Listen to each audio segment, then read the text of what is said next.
Gideon Rourke didn't knock. He never did. The morning was barely light when his horse came through the Hart gate at a canter, and he pulled up hard in the yard like a man who had already decided the place belonged to him. Evelyn heard the hooves from inside and knew the sound before she reached the window. She had heard that particular arrogance before the way a man rode onto land he intended to take. He sat in his saddle, looking at the house, then at the barn, then at the cracked earth of the south pasture where those cattle stood thin and listless in the heat. He looked at all of it the way a buyer looks at furniture he is about to lowball. Then he pulled out a folded paper from his coat pocket and held it up, not offering it exactly, more's displaying it, the way a man displays something he wants you to be afraid of. "Tell your father," he said, when Evelyn came to the door, "that the bank has questions about the Hart loan. And tell him Gideon Rourke has answers if he wants them." He didn't wait for her response. He turned his horse and rode back out through the gate. Evelyn stood in the doorway, holding the doorframe, watching the dust settle, and felt something cold move through her that had nothing to do with the morning air. If you've ever watched someone try to take what isn't theirs and felt that particular helpless fury of knowing they might actually succeed, then you already understand what Evelyn Hart was living. This is her story, and if it stays with you the way I think it will, I hope you'll subscribe to this channel and follow it all the way to the end. There are more stories, coming stories that will surprise you, move you, and make you want to share them with someone you love. Hit the like button, leave a comment with your city and country, so I can see how far this story has traveled. And let's begin. The Hart Ranch was 40 acres of hard-won Texas ground, and every foot of it had cost something. Evelyn's grandfather had broken the first soil himself with a mule and a borrowed plow. Her father, Thomas Hart, had spent 30 years expanding it, losing parts of it, rebuilding it, and refusing to let it go even in the years when letting go would have been easier. Evelyn had grown up watching him work with the quiet stubbornness of a man who believed the land would eventually reward patience. She was not sure she believed that anymore. The drought had been running for 14 months. The creek that cut through the northeast corner of the property had narrowed to a trickle by May and gone dry entirely by July. The cattle that remained 43 head, down from 80 the previous spring, were surviving on water hauled from a tank 2 miles east, and the tank itself was dropping an inch a week. Evelyn had done the arithmetic. She had done it several times, hoping she had made an error. She hadn't. Thomas was sick. He had been sick since February, a deep cough that settled in his chest and would not leave, that woke Evelyn twice a night and left her lying in the dark, counting the sounds of the house. The doctor in Red Creek had given him medicine that helped some days and did nothing on others. He still came out to the porch every morning, sat in his chair and watched his land. The way a man watches something he is afraid to look away from. "You don't have to do this alone," he told her one morning. "I'm not alone," she said. "You're right here." He didn't argue, but they both knew what they weren't saying. Evelyn was 24 years old. Singrian, she had run the day-to-day operations of the Hart Ranch while her father's health declined, and she had done it without complaining about it to anyone, because complaining required an audience willing to take her seriously. Red Creek had never been that audience. She was not a small woman. She was 5 feet 10 inches tall, with the hands of someone who had been working since childhood, and she had learned early that her size, combined with the fact of her unmarried state and her willingness to argue, made her a reliable source of amusement for the men who gathered at Dolan's feed store on Saturday mornings. They were not cruel exactly, or perhaps they were, and they had simply convinced themselves that cruelty directed at someone like Evelyn didn't count as cruelty. She was too big, too plain, too sure of herself in the wrong kind of way for a woman. "Who's going to marry that one?" she had heard more than once, whispered, said plainly, as though she weren't standing 10 feet away. She had stopped going to Dolan's on Saturday mornings.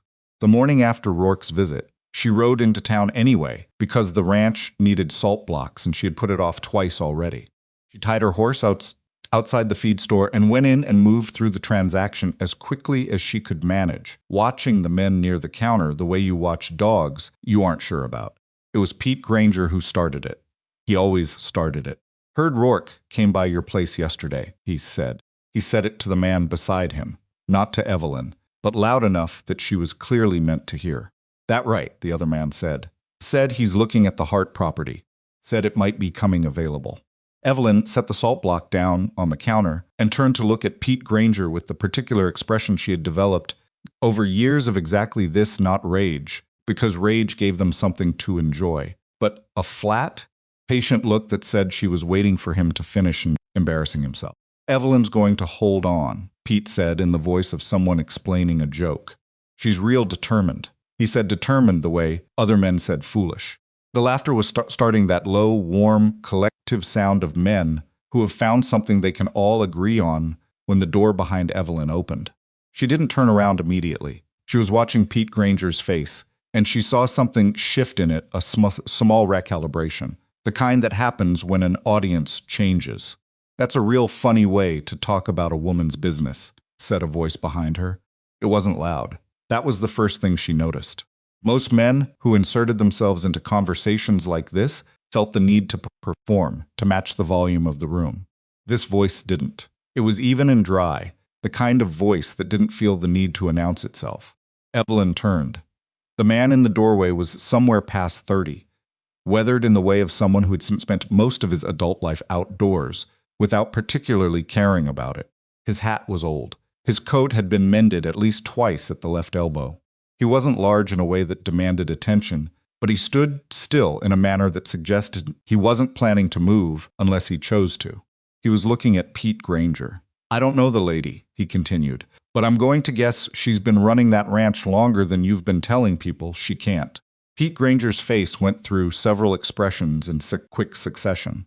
He settled on a version of amusement that was mostly bravado. "You new around here?" "Passing through," the man said. "Or I was." There was a pause. The room held itself very still. "You got a name?" Pete asked. "Caleb Mercer, nothing more than that." He said it the way a man states a fact that doesn't require elaboration, then moved past Evelyn to the counter and asked for the price of a week's work in exchange for a meal and a place to sleep in a barn. He said it to the store owner rather than to Evelyn. And when the store owner said he didn't have room, Caleb Mercer nodded, picked up the small bag he'd set down, and turned toward the door. Evelyn said, without particularly deciding to say it, "I might." He looked at her. "Have a barn," she said, "and work." He didn't smile. He didn't make anything of it. He just said, "All right," and waited for her to finish her transaction so he could follow her out. Behind her, Pete Granger said something she didn't catch. She didn't look back to catch it. Caleb Mercer had arrived in Red Creek with a bedroll, a change of clothes, a good knife, and approximately $11 to his name. He had been working his way across Texas for 3 years, taking jobs where he found them and moving on when they ended. He was not, by his own assessment, a man who had made particularly good decisions. He had left a homestead in Kansas that could have become something if he'd stayed. Walked away from a job in Abilene that paid well because the man who ran it reminded him too much of his father, and turned down an offer of partnership in a freighting company because something about the handshake had felt wrong, and he had learned to trust that feeling. He had been right. The company had collapsed 6 months later. He was not looking for a place to stay. He was tired of looking for a place to stay. Somewhere between Kansas and here, the looking had worn through, and what was left was a dull, persistent awareness that he was 32 years old, and nothing in his life was attached to anything else. The Hart Ranch was visibly struggling. He could see it from the road before Evelyn turned up the drive, the dry pasture, the cattle ribs showing, the fence line that needed work from one end to the other. He saw all of it and felt nothing except a clean, practical interest in the problems. Problems that could be identified, could be addressed. That was the thing about land. It told you what it needed if you were willing to look. Evelyn showed him the barn without ceremony. It had a corner with a cot that someone had left a previous hand, she said, who'd left in March when the work slowed.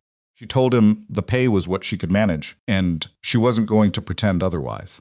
She told him what needed doing in a list that was organized and specific, and suggested she'd been composing it in her head for some time. She didn't ask him where he'd come from or why he was passing through. He appreciated that. "The water situation," he said, when she'd finished the list. "Tell me about that." She looked at him. Most men who came for work asked about the cattle, or the fencing, or the terms of the pay. She could see she'd surprised him slightly by asking about the water, and she could see him recalibrating slightly. "Creek's dry," she said. "The tank east of the property is dropping." We're hauling, and we can't keep hauling forever. What about the land itself? Your grandfather built this place? He did. Old ranches sometimes had systems, Caleb said. Water management, channels. Not every family kept records of it. Evelyn was quiet for a moment. Then she said, My grandfather talked about a channel, an irrigation line he built in the early days, before the family expanded north. I don't know if it still exists. Worth finding out, Caleb said. She looked at him with the expression of someone who was trying to determine whether he was saying what he meant, or whether he was simply saying what he calculated she wanted to hear. He held the look without flinching. All right, she said again. He started on the fences the next morning, before the sun was fully up. Evelyn came out at first light to check on the cattle and found him already 3 sections in, working with the quiet efficiencies in, working of someone who had done this specific task, enough times that his hands knew what to do without instruction. She watched him for a moment from across the yard. He didn't look up. She had told herself the night before that she was not going to think too much about the man in the barn. But she had given a stranger a place to sleep because the ranch needed labor, and he had treated her like a person in front of Pete Granger, and those were 2 transactional facts. That was all. By the end of the first week, she had revised that position slightly. It wasn't that he was kind exactly. Kindness, in her experience, was often a performance, something people put on when they wanted to be seen doing it, like a good coat they wore to church. Caleb Mercer was not performing. He said little. He worked steadily. When he had a question about the ranch, he asked it directly. And when Evelyn answered, he listened to the full answer without starting to nod partway through the way men did when they'd already decided what they were going to do and were simply waiting for the talking to stop. On the 6th day, he fixed the water trough on the west side that had been leaking for 3 months. He did it without being asked. He mentioned it at dinner only to say that it was done, and she might want to check the seal in a few days. Thomas Hart, who had been watching Caleb from the porch, with the careful attention of a man who no longer had energy to waste on being wrong about people, said that evening, "Where'd you find him?" "Dolan's feed store," Evelyn said. Her father said. That was all. But from Thomas Hart was approximately equivalent to a speech from anyone else. The second week, Rourke's men rode past the property twice in a single day. They didn't stop. They didn't have to. The message was the same one. Rourke had delivered himself. We are watching. We are waiting. We are certain about how this ends. Caleb saw them on the second pass. He set down what he was doing and watched them ride by with the flat, neutral look of a man filing something away. "That's Rourke's outfit?" he asked. "Yes. He come here again?" "He sends the bank," Evelyn said. "He doesn't need to come himself anymore." Caleb was quiet. "Then he's wrong." "About what?" "About how this ends." It was a simple thing to say, and she was aware that a simple thing said with confidence is not the same as a promise. She had been around enough men who made statements like that broad and solid sounding, nothing underneath them. She told herself this was probably the same.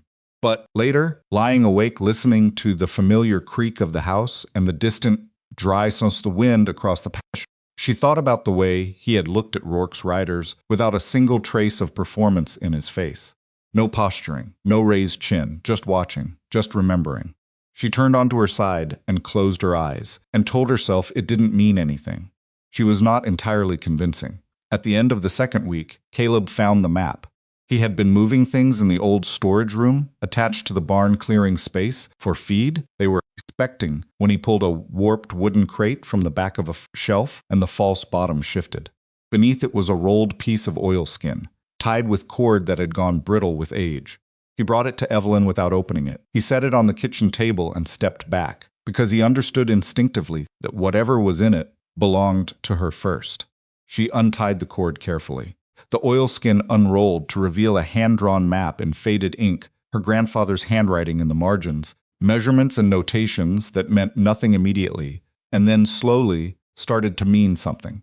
The channel, the irrigation line her grandfather had built.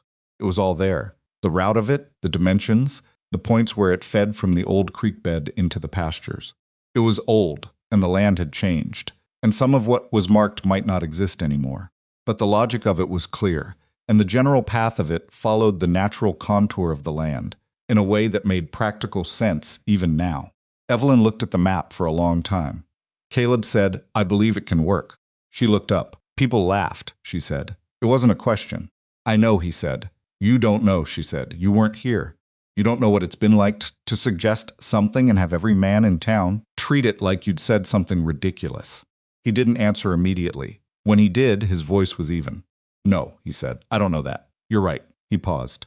But I know the map, and I know the ground, and I believe it can work. Evelyn looked back at the map. Outside, the wind moved across 40 acres of dry Texas ground, and the cattle shifted in the pasture, and her father coughed once from the back bedroom and went quiet again. She folded her hands on the table. We start tomorrow, she said. They started before dawn. Caleb was already at the storage room when Evelyn came out with 2 cups of coffee and the map tucked under her arm. Sky was the particular shade of dark that comes just before the first gray light, and the air was still cool enough to make the coming heat feel like a threat rather than a fact. She handed him the cup without a word. He took it without one either. They spread the map on the flat top of the old fence post near the barn and studied it in the thin beam of the lantern. Her grandfather's handwriting was cramped and angular in the way of men who had learned to write practically rather than beautifully, and some of the notations had faded to near illegibility. But the general shape of the channel was readable, a line that curved southwest from the old creek bed, dropped beneath the ridge on the eastern boundary, and fed into the lower pastures through a series of stone-lined branches. Here, Evelyn said, pressing her finger to a point on the map. This is where he started it. There's a depression in the ground out there that I always thought was just a wash. It's not a wash. It's the inlet, Caleb said. It's the inlet. He looked at the distance between the inlet point and the main pasture. 200 yards, maybe more, depending on how the channel had been routed around the rocky rise on the southern edge of the property. 200 yards of packed earth and collapsed stone that had been sitting untouched for somewhere between 20 and 30 years. It's going to be hard ground, he said. I know. Harder than it looks on paper. Everything is, Evelyn said. She picked up her coffee and drained the last of it. I'll get the shovels. The first morning told them exactly how difficult this was going to be. The depression Evelyn had identified was real, a shallow trough, running along the natural slope of the land, partially filled in with decades of silt and dry grass, and the kind of packed clay that resisted a shovel the way stone resisted a fingernail. Caleb drove his blade into it and felt the jar of impact travel all the way to his shoulder. He adjusted his grip, changed his angle, and tried again. The clay gave perhaps an inch. Evelyn, working 5 feet to his left, didn't comment on this. She had driven her own blade in and was working it back and forth to loosen the edges of a section before trying to lift. It was smarter technique than brute force, and he noted it without saying anything. They worked for 3 hours before they found the first evidence that the channel was actually a flat stone, deliberately placed against another with the kind of careful alignment that didn't happen by accident. Evelyn stopped when she uncovered it. She crouched down and ran her thumb along the seam between the 2 stones, and her face did something complicated that wasn't quite happiness and wasn't quite grief. It was the expression of someone who has been told for a long time that something doesn't exist and has just proven otherwise. She didn't say anything. She stood back up and kept digging. By mid-morning, the sun was on them in full, and the temperature was climbing the way it did in August, in that part of Texas not gradually, but in lurches, as though the heat was impatient. Sweat soaked through Evelyn's shirt before 10 o'clock, and she kept working. Caleb's hands were starting to blister in a spot near the base of his right thumb, where the shovel handle sat against a callus that hadn't fully hardened yet. He moved his grip and kept working. At noon, they had cleared approximately 30 feet of channel. The channel itself was in better condition than either of them had expected, in some places and worse in others. The stone lining had held where it was protected by the depth of the earth above it. In 2 places, it had collapsed entirely. The stones tumbled and scattered. The earth caved in. Those sections would need to be rebuilt from scratch. Evelyn looked at the collapsed sections without expression. We have stone, Caleb said. There's a pile behind the old equipment shed. Your grandfather probably pulled it from the same place he built this. It's the right kind, she said. It wasn't a question. She had already worked out that part. It's the right kind. She wiped her face with the back of her wrist and squinted down the line of the channel as far as they'd cleared it. How many sections do you think have gone? I won't know until we dig further, he said. At least 2, maybe 4. She nodded slowly. The way she did when she was processing something she didn't like but wasn't going to resist acknowledging. Then we dig further, she said. Thomas Hart knew what they were doing. He had seen the map when Evelyn brought it in the first night, had studied it for a long time in the lantern light, while Evelyn explained where Caleb had found it. He had not said much. He had traced his father's handwriting with one finger, and his face has the particular stillness of someone encountering a thing they had forgotten they remembered. He built it in the early 50s, Thomas said, before I was old enough to help. He always said it was the smartest thing he ever did for this land. He paused. When the creek shifted, we stopped using it, just stopped. It seemed easier at the time. It seemed easier, Evelyn repeated quietly. Her father looked at her. I should have thought of it months ago, he said, when the creek started dropping. You were sick, she said.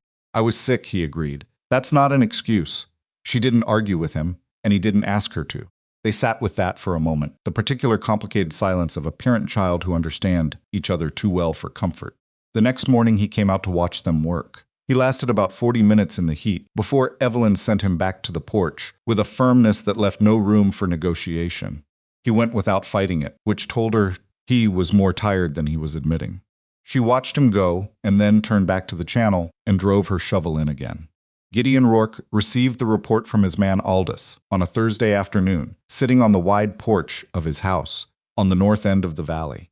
Rourke's property was 1,200 acres compared to Evelyn's 40, and he had spent 20 years making certain that anyone who came within sight of it understood the difference immediately.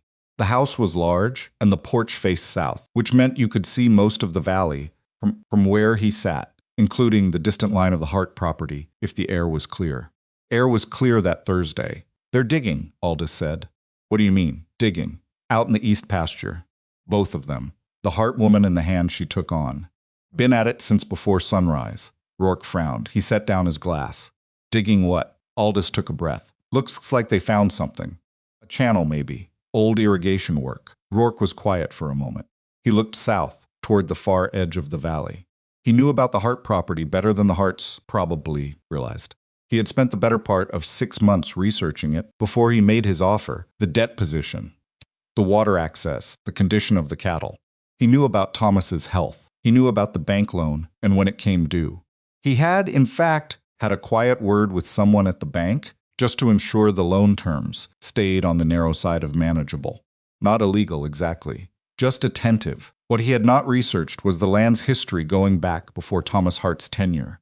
How far along are they, he asked. Hard to say. They're working fast. Rourke picked his glass back up. He was not a man who panicked. He had not gotten to 1,200 acres by panicking. He had gotten there by remaining calm when other people could not, and by making decisions while others were still asking questions. Keep watching, he said. Aldous nodded and left. Rourke sat on his porch and looked south and did the arithmetic that men like him always did, the arithmetic of leverage, timing, and which moves were still available to him. He was not particularly worried. Not yet. The work settled into a rhythm that was brutal in its consistency. They rose before dawn. They dug until the heat became unreasonable, usually late morning. They took a short break in the worst of the midday hours, ate whatever Evelyn had prepared the evening before: salt beef, cornbread. He let out a short, ugly laugh, whatever vegetables were surviving in the small kitchen garden, and went back out when the temperature dropped by even a few degrees in the late afternoon. They worked until they lost the light. They ate dinner in a silence that was too exhausted to be uncomfortable, and then they slept. On the fourth day, Caleb's blistered thumb split open.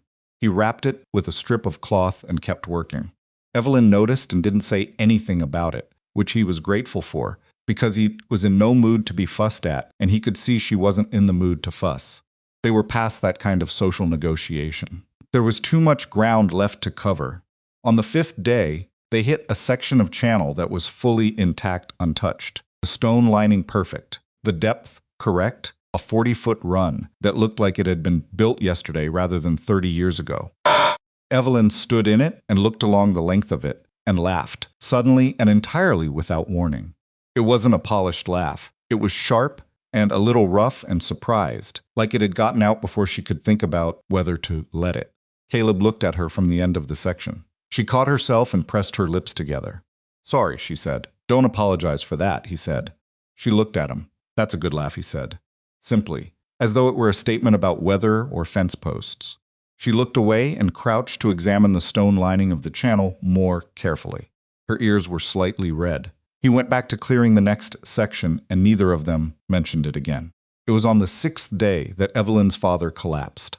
She was in the channel when it happened deep enough that she couldn't see the house directly, and the sound she heard was not dramatic. It was the sound of the porch chair hitting the boards, which she had heard 100 times in wind, and then a quieter sound underneath it that wasn't the wind. Something in her recognized that second sound before her mind had fully processed it.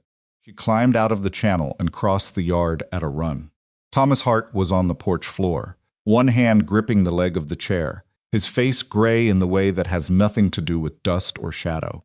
He was conscious his eyes were opened and tracking, but he could not seem to push himself upright, and when Evelyn reached him and put her hands on his shoulders, she could feel the tremor running through him. "I'm all right," he said immediately, which meant he was not all right. "Don't," she said. Caleb was behind her. She hadn't heard him follow, but he was there, and between the two of them they got Thomas inside and onto his bed without jarring him any more than necessary. The doctor was 2 miles away in town. Caleb went for him without being asked, taking the horse at a pace that threw dust all the way to the road. Evelyn sat beside her father's bed and held his hand, which was something she had not done since she was a child, and her father held her hand back, which told her exactly how frightened he was. "The channel," he said. "Don't talk about the channel." "How far are you?" "Papa, how far?" His voice was thin, but there was still iron in it. There was always iron in it. She let out a breath. "Maybe halfway," she said. "A little more." He was quiet for a moment. "Then, your grandfather took 3 months to build it the first time." "Alone." "I'm not alone," she said. Thomas looked at the ceiling. "No," he said. "You're not." The doctor came, spent 40 minutes with Thomas, and came out of the bedroom with the careful expression of a man who is calibrating his words. He told Evelyn that her father needed rest, complete rest, not porch rest, not sitting up rest, and that the weakness in his heart was not a new thing, but was now something they needed to take seriously. He gave her a list of instructions and a bottle of medicine, and said he would come back in 3 days. After he left, Evelyn stood in the kitchen for a moment, with her hands flat on the table. Caleb was by the door. He had come back with the doctor and stayed, which she hadn't asked him to do and was not going to say anything about now. "I have to finish the channel," she said. "Yes," he said. "He can't help anymore." "No, which means it's us." She looked up. "Just us, and we need to move faster." Caleb looked at her steadily. His thumb was wrapped in a fresh strip of cloth that had already started to go rust-colored. His face was sunburned, and he had lost weight. Since he arrived, she could see it in the set of his jaw, the particular thinness that comes from hard labor and heat, and he looked at her with the calm, direct attention that she had stopped being startled by and had started quietly to rely on. "Then we move faster," he said. They moved faster. They extended the hours, rising earlier, working later, using the last of the light, and sometimes beyond it, with the lantern set at the edge of the channel. The neighbors who could see the Hart property from their own land noted the lantern moving along the east pasture, well after dark, and mostly said nothing, because it was the kind of effort that people in Red Creek recognized and were slightly embarrassed not to acknowledge. A few of the wives sent food over a loaf of bread, a jar of preserved peaches left on the porch without knocking. Evelyn found these things and was grateful for them, and did not have time to be more than briefly grateful. Caleb rebuilt the collapsed sections, while Evelyn cleared the intact ones ahead of him. It was more efficient to divide it that way. His hands were better suited to the heavy stone work, and she moved through the clearing faster than he did. This was not something either of them arranged formally. They simply both recognized it and organized accordingly, without anyone's pride requiring management. By the 10th day, they were in the lower section of the channel, where the original stonework had held better than anywhere else on the property. The depth here was correct. The slope was correct. The branch points where the channel split into the individual pasture feeds were intact. The engineering of it, Caleb noted, was genuinely good, not the work of a man who had simply dug trench, but the work of someone who had understood water and gravity and had built accordingly. He knew what he was doing, Caleb said one evening, looking at the branch point construction. Everyone thought he was eccentric, Evelyn said, building underground channels when the creek was running fine. They thought he was preparing for something that was never going to happen. He was preparing for exactly what happened, Caleb said.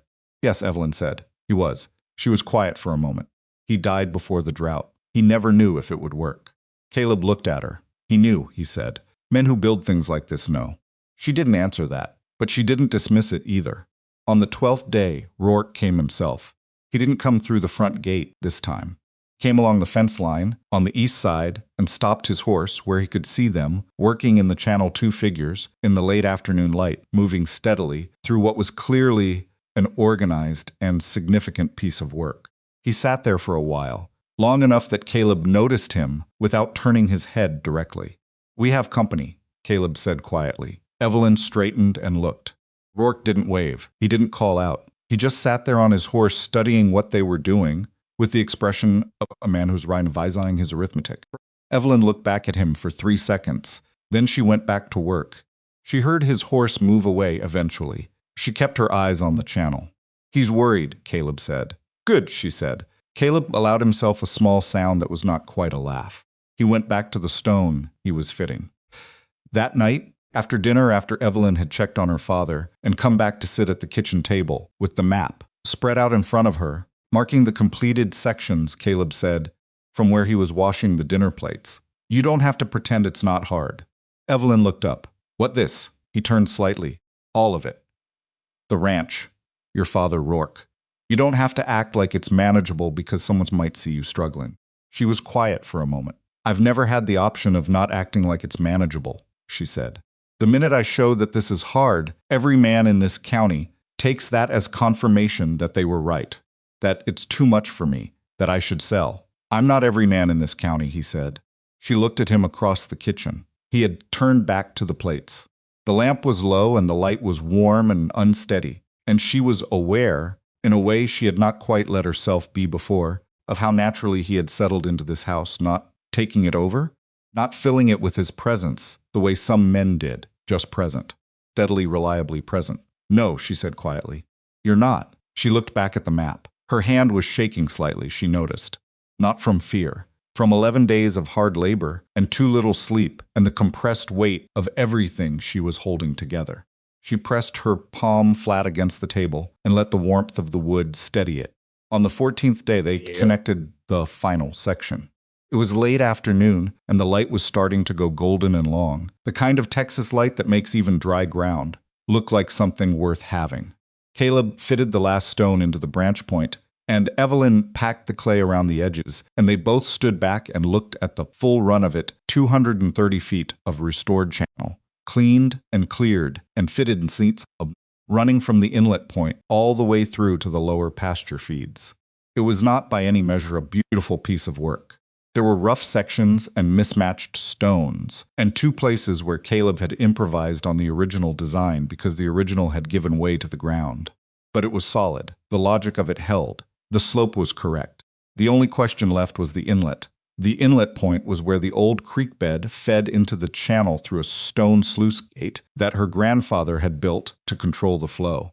The creek itself was dry, had been dry for 2 months, but Evelyn's calculations, based on the map's notations, and what she knew of the watershed above the property, suggested that there was water still moving underground, following the old creek bed's course through the rock layer beneath the surface. If she was right, opening the sluice gate would reach it. If she was wrong, they had spent 14 days digging a very long, very expensive trench. Caleb looked at her. She looked at the sluice gate. "If you've been wrong about things in your life," he said carefully, "you've been wrong about smaller things than this." "That's not reassuring," she said. "I know," he said. "I'm not trying to reassure you. I'm telling you what I think." She looked at the gate for another moment. Then she crouched down and worked the old iron handle. It had been set for 30 years, and it resisted hard, and she had to brace herself and pull with both hands, her boots slipping in the dry clay, and for a moment it didn't move, and she thought with a flash of cold clarity that this might simply not work, that the gate might be frozen entirely, that they might have to dig the whole mechanism out and replace it. Then it moved, just an inch, then 2. Then a sound, low and immediate, like something exhaling the long, pressured exhale of water, finding a new path. And she felt the handle shift under her hands as the pressure equalized and the water came. Not a flood, not a rush, a steady, quiet, serious flow that moved through the channel the way water moves when it knows where it's going without hesitation, without drama, following the grade of the stonework her grandfather had laid 30 years ago through a dry summer she was not alive for. It moved through the first section, the second, the third. Evelyn stood and watched it go. When it reached the branch point, it split the way it was designed to two streams, angling into the lower pasture feeds, moving across dry ground that had not seen water in months. The cattle in the lower pasture lifted their heads. One moved toward the sound, then another. Then the whole herd was moving, with the particular purposeful urgency of animals that know what they need. She heard Caleb let out a breath beside her. It was not a dramatic sound. It was the sound of someone who has been holding something in for a long time and is allowing themselves very carefully to set it down. Evelyn pressed the back of her wrist to her eyes. Not crying exactly. Not crying either. Your grandfather built it right, Caleb said quietly. He did, she said. You figured out how to build it again. She didn't answer that. She watched the water move across the ground toward the cattle, and she felt the 14 days of it in every part of her body, the ache in her shoulders, the cracked skin on her hands, the particular bone-deep exhaustion of labor that asks everything, and underneath all of that, something else. Solid and quiet and foreign enough to take her a moment to identify. It was the feeling of being right. Not the small, brittle satisfaction of telling someone I told you so, but something larger and quieter, the feeling of having trusted her own knowledge against everyone who told her it was worthless, and of having turned out to be correct. She had known this land. She had known what was in it. They simply hadn't been wise enough to see it. She took a long breath and looked down the channel, and then at the pasture, at the cattle drinking, at the water spreading across ground that had been bone dry that morning, at her grandfather's stonework carrying water across his granddaughter's land 30 years after he laid the last stone. We should tell my father, she said. Yes, Caleb said. They walked back to the house together, through the late afternoon light, not quickly, because neither of them had the energy for quick anymore, and the water ran behind them through the channel her grandfather built and the sections she and Caleb had rebuilt, and it did not stop. It ran through the evening. It was still running in the morning. By the third day, the word had moved through Red Creek, the way words moved through small towns sideways and fast, from one conversation to the next, picking up weight as it went. The Hart woman had fixed the water. The Hart Ranch had water when no one else on the south end of the valley had any. People who had driven past the Hart property for 2 years without stopping found reasons to stop. Evelyn answered their questions, standing in her yard, with her arms folded, the same way she answered every question directly, without embellishment, without false modesty. She told them what the channel was, where it came from, how they had restored it.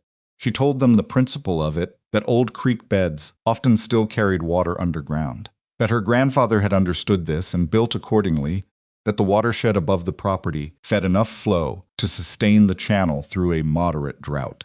She told them all of this, and she watched their faces while she did, and she saw the particular expression she had been looking at from the other side of, for most of her life, the expression of people revising a prior assessment they had made too quickly and with too little information.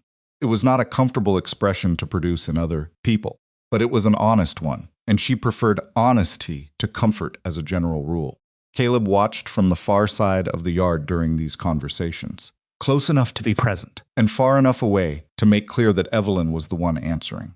He had a quiet instinct for that kind of positioning. She had noticed for being available without taking up space that wasn't his.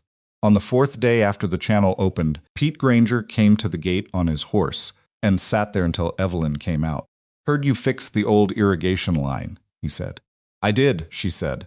He was quiet for a moment. He looked at the yard, at the barn, at the pasture where the cattle were visibly steadier than they had been a week ago.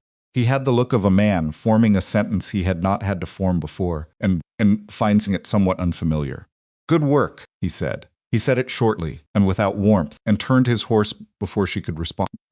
And she watched him go with an expression that was somewhere between amusement and something harder to name. She turned and found Caleb behind her. That hurt him, she said. A little, Caleb agreed. Good, she said, and went back to work. But Gideon Rourke was not Pete Granger. Rourke had said nothing publicly since the channel opened. He had not come to the gate. He had not sent Aldous. He had simply gone quiet. And Evelyn, who had been watching men since she was old enough to understand that watching them was necessary, knew that quiet from a man like Rourke was not the same thing as retreat. She knew it the way you know weather is coming before the clouds arrive, a pressure in the air, a quality of stillness that is not peaceful but waiting. She mentioned it to Caleb one evening, sitting on the porch after dinner, the first time either of them had sat on the porch in weeks without something requiring immediate attention. "He's not done," she said. Caleb was leaning against the porch post, looking out at the yard. "No," he said.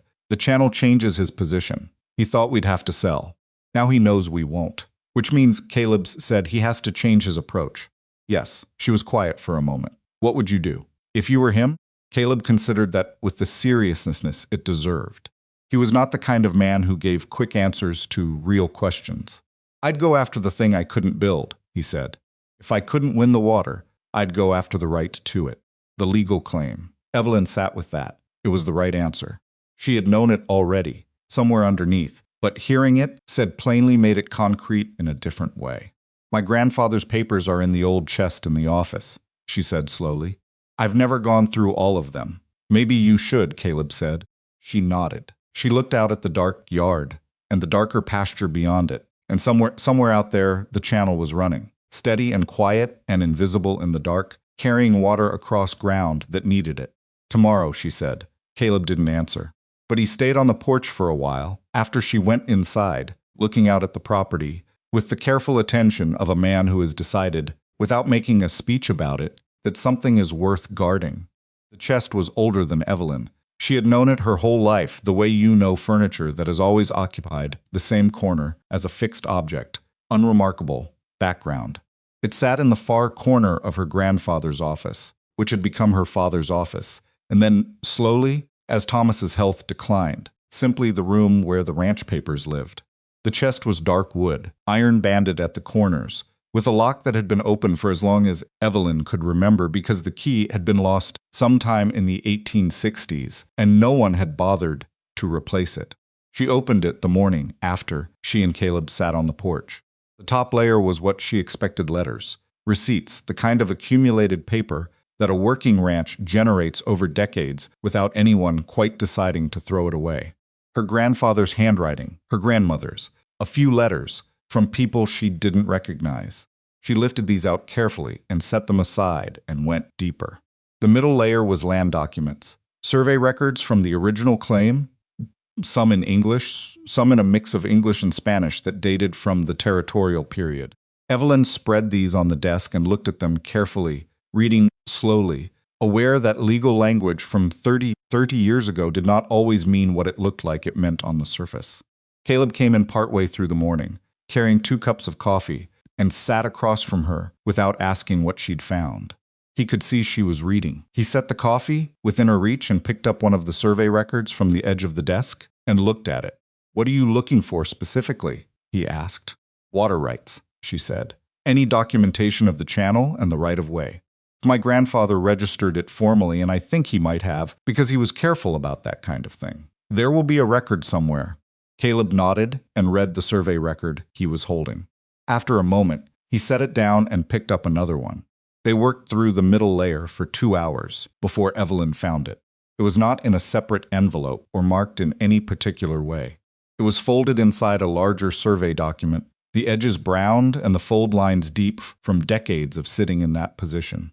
She almost missed it because her eye slid over the outer document first, but something in the handwriting caught her. Her grandfather had written his name at the bottom and below it a date, 1851. She unfolded it carefully, the paper resisting at the creases, and spread it on the desk. It was a territorial water agreement, 2 pages, dense with the formal language of the period, signed by her grandfather on one side and countersigned by a territorial land officer on the other, with a stamp she didn't fully recognize, but that carried the seal of the territorial government. The agreement established the Hart family's legal right to the water source, feeding the old creek bed, the channel itself, and a 50-foot right-of-way on either side of the channel across the full length of the property. Evelyn read it twice. Then she set it down and sat back and looked at the ceiling. "It's here," she said. Caleb looked up from the document he was holding. "All of it." Her voice was steady, but there was something underneath it that wasn't quite steady. The water rights, the channel, the right-of-way. He registered it all in 1851 with the territorial government. Caleb leaned forward, and she turned the document so he could read it from his side of the desk. He read it slowly, following the language, and when he finished, he looked up with the expression of someone who has had a calculation resolve correctly. "Rourke can't touch it," he said. "Not legally," Evelyn said. "No." They looked at each other across the desk, with the shared understanding of two people who have just identified the ground they're standing on. "Keep it safe," Caleb said. Evelyn nodded. She refolded the document along its original creases, placed it in the inner pocket of her work coat, and buttoned the pocket closed. She left the rest of the chest's contents on the desk to sort later. The document she kept on her person for the remainder of the day, aware of its weight against her chest, the same way you are aware of a thing you cannot afford to lose. The news of the Hart water system had by now traveled well past Red Creek. Word moved along the valley the way it always did, carried by people passing between properties shared at the water point east of town, where the remaining working ranches were still hauling, discussed in the careful, understated way of people who have something difficult to acknowledge. The drought had been running 15 months. Several small operations on the south and west ends of the valley had already collapsed. A family named Drury had packed their wagon in July. A bachelor rancher named Odom had sold his herd at a loss in August and taken work in Abilene. People who remained were holding on with the particular grim arithmetic of people who have decided they are not leaving, but are not entirely certain they can stay. And then the Hart water had worked. The first neighbor to come was Clara Hess, whose property sat half a mile south of Evelyn's. Clara was 53, a widow who had been running her ranch with her 2 adult sons since her husband died 4 years prior. She came on a Tuesday with a purpose that was not quite a request and not quite a demand. She wanted to understand the channel. She wanted to know if the same principle applied to her grandfather's old creek bed, which had also gone dry. Evelyn showed her. She spread the map on the kitchen table and walked Clara through the logic of it, the watershed, the underground flow, the way her grandfather had read the land. Clara asked sharp questions, and Evelyn answered them without condescension, which Clara noticed and registered, without commenting on it. Before she left, Clara said, "My boys and I can dig. We just need to know where. I'll ride out with you this week," Evelyn said. "We'll look at the ground." Clara nodded. She looked at Evelyn with the expression of someone recalibrating a position they had held for a long time. She didn't say anything about that, but she didn't look away either. By the end of the following week, Evelyn had ridden out to 3 neighboring properties. Not all of them had the same geology as the Hart Ranch, and she told each family honestly what she found, what was possible, and what wasn't, what would require significant labor, and what might not work at all.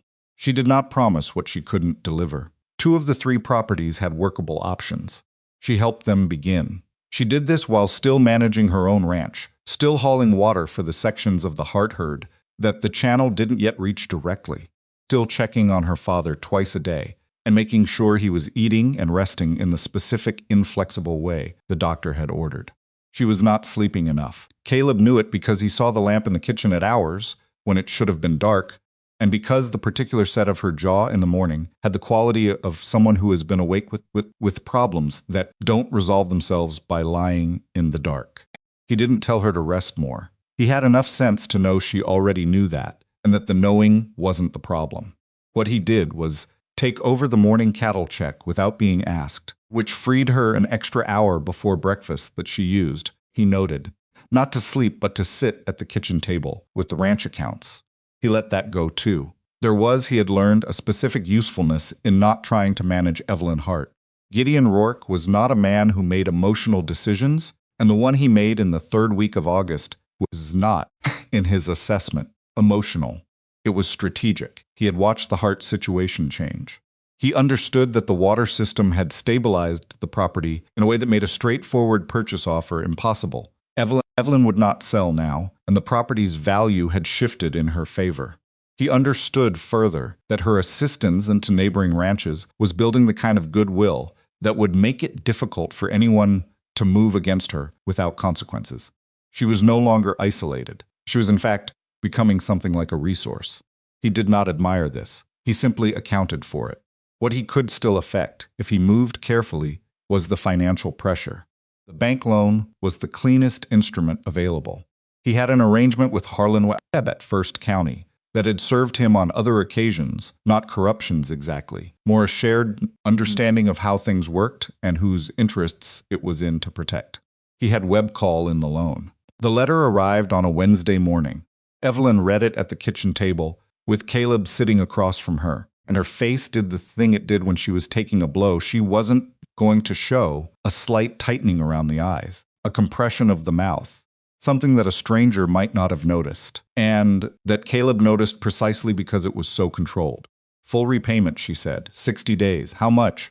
Told him. He didn't react to the number, which was the right response, because reacting to it wouldn't change it. He was quiet for a moment. Can the ranch cover it? Not in 60 days, she said. Not without selling cattle. And if I sell cattle, I don't have the herd to sustain the operation. Is there another lender? Rourke has relationships with everyone in the county who lends money at that level. She set the letter down.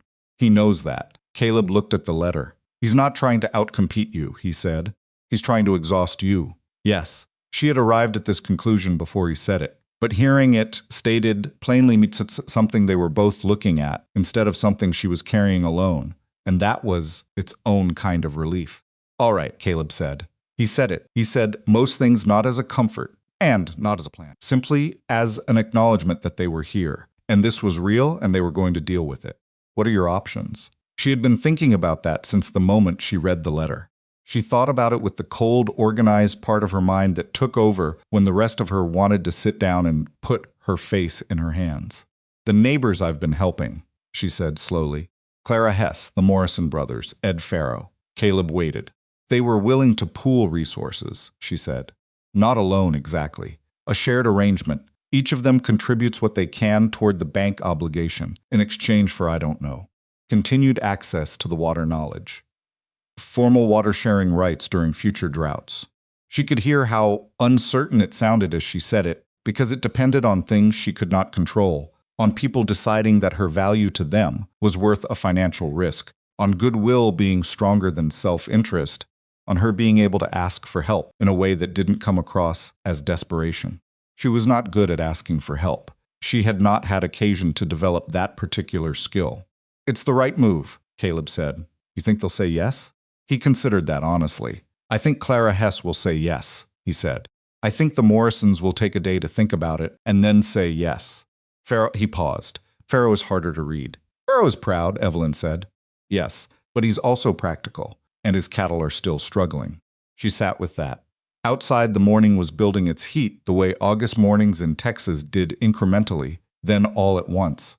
She could hear the cattle in the south pasture, and the faint sound of water in the channel, which she had not yet stopped finding remarkable. I'll go today, she said. Clara Hess said yes, before Evelyn had fully finished explaining. I wondered when you'd ask, Clara said. They were standing in Clara's yard, and Claire was drying her hands on a cloth, and she said it with the plain directness of a woman who had been waiting to have this conversation. I've been thinking about how to offer, without making it feel like charity, and I couldn't figure out how, so I was waiting for you.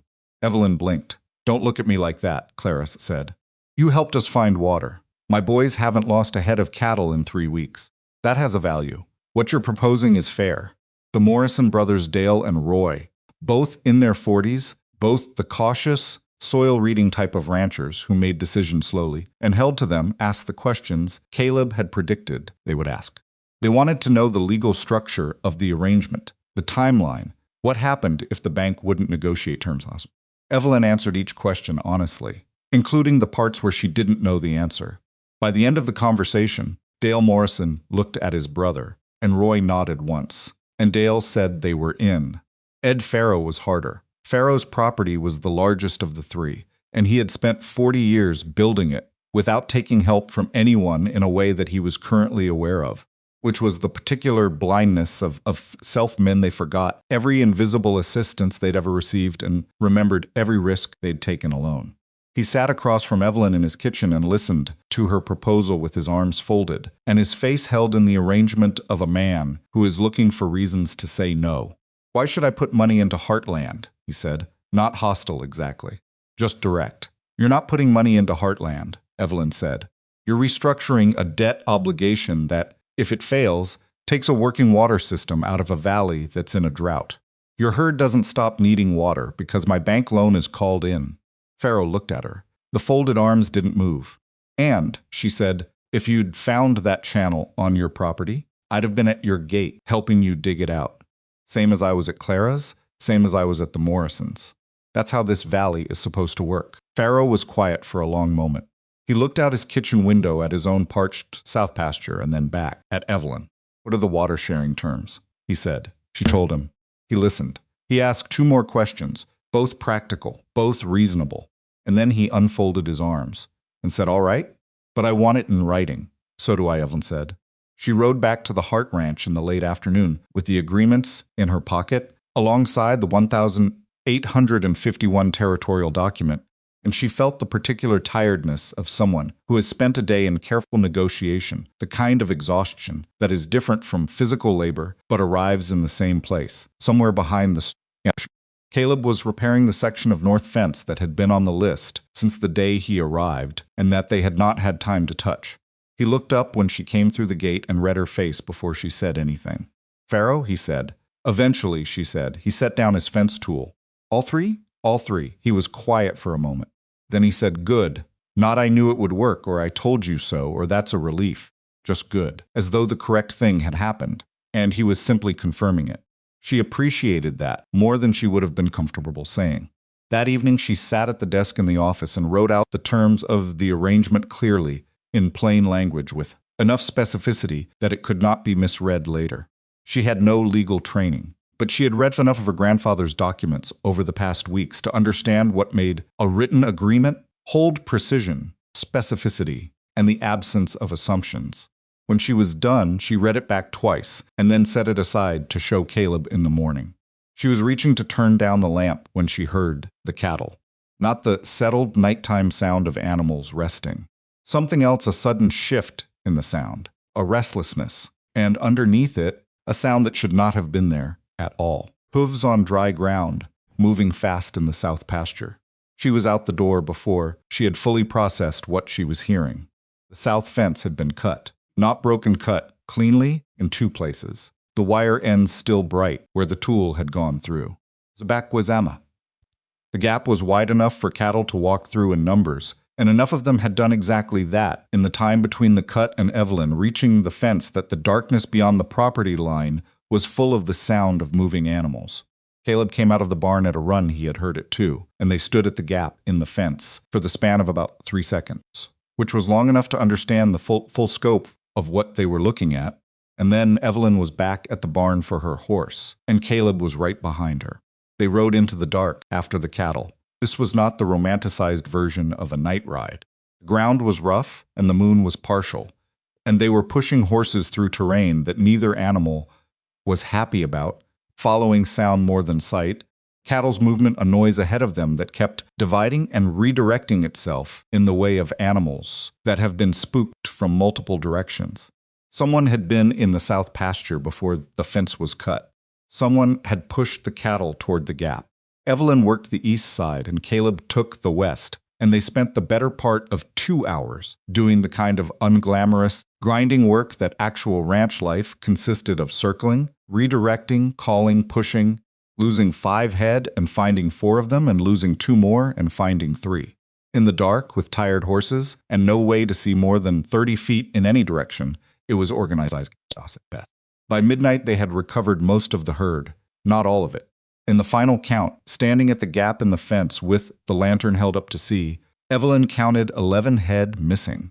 She stood there with the lantern in her hand and the knowledge of 11 animals. 11 animals she couldn't afford to lose, somewhere in the dark beyond her property line, and she pressed her free hand flat against her thigh and held herself very still. Caleb was beside her. He was covered in dust, and his shirt was torn at the shoulder where something had caught it, and his horse was blowing hard behind him. He didn't say anything immediately. He let her have the moment. "Rourke," she said. "Yes," he said. "He can't buy me out. So he's going to run me down instead." "Yes." She turned to look at him. The lantern light was unsteady, and it caught the lines of his face in a way that made him look older than 32. Not old, just weathered in the deepest sense, the way of someone who had seen enough difficulty that surprise was no longer part of the equation. He was looking at her with a steadiness that she had come to understand over these weeks was not indifference. It was the opposite. It was the look of someone paying full attention. Sell, she said, not because she was going to, because she needed to say it out loud and hear it and reject it consciously rather than just carrying the rejection in silence. Caleb didn't answer immediately. He looked at the gap in the fence, at the dark land beyond it. You could, he said. You won't. No, she said. I won't. She handed him the lantern and went back to the barn for the fencing tools. They worked until 2 a.m, repairing the cut sections, working by lamplight, not talking much because there was nothing useful to say, and both of them were too tired for conversation. That wasn't useful. When it was done, Caleb walked the full length of the south fence with the lamp, checking every post, every line. It took 30 minutes. Evelyn sat on the ground near the gate and rested, which was not something she did easily. When he came back, he sat down near her on the ground, not next to her, exactly. A few feet away, giving her the space she generally needed. He'll try again, she said. Probably, Caleb said. We can't watch the fence all night every night. No. She was thinking. He could hear it in her silence, the particular quality of a mind, working through a problem, rather than simply sitting in the difficulty of it.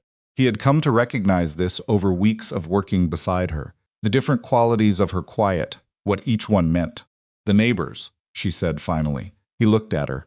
Clara's sons, the Morrison brothers. If I asked them to help watch the boundary, not every night, rotations. They'd do it, he said. I hate asking. I know. I asked enough today. You asked for things they were willing to give, he said. This is the same. She looked at him in the lamplight.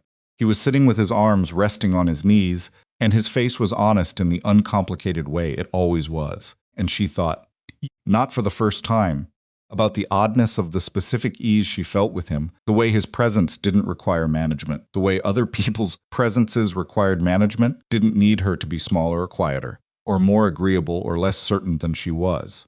She did not know what to do with that thought. She set it aside for the same reason she set most personal thoughts aside, which was that there was always something more pressing, and perhaps also because she was slightly afraid of what the thought was adjacent to.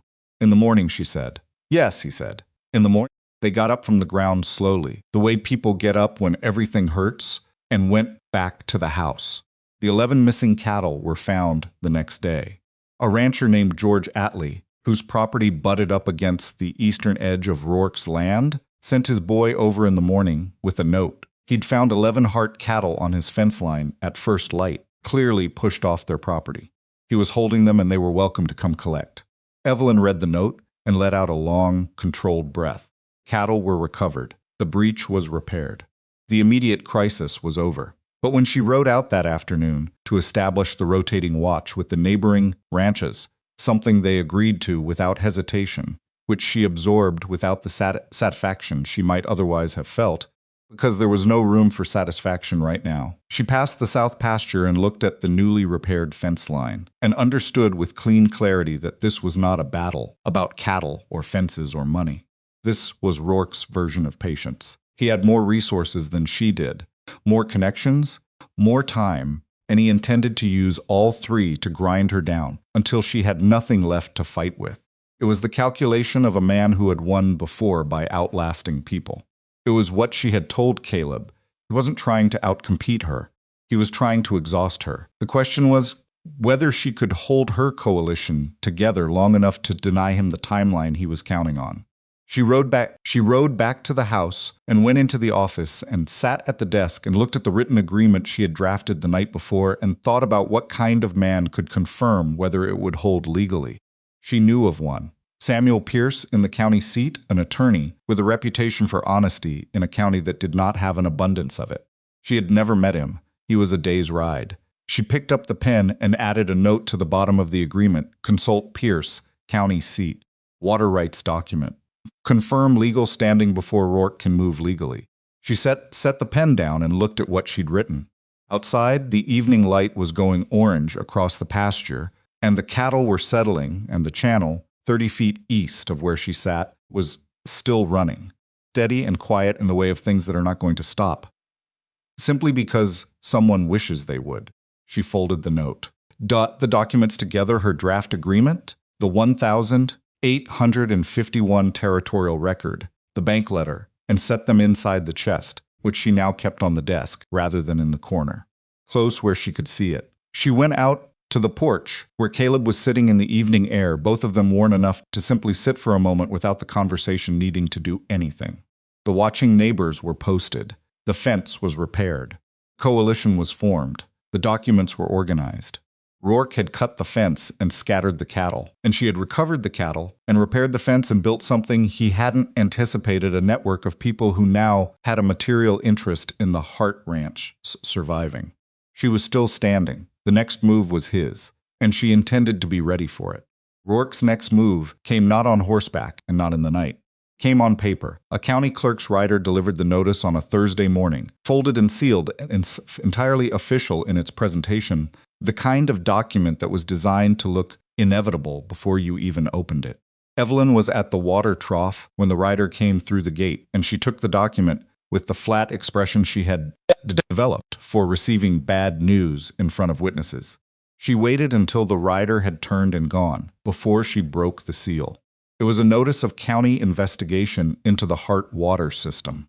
The formal language cited a complaint filed by a neighboring landowner. Rourke was not named, but he didn't need to be claiming that the channel and its water diversion constituted an unauthorized appropriation of a shared water source, potentially affecting downstream land and water access.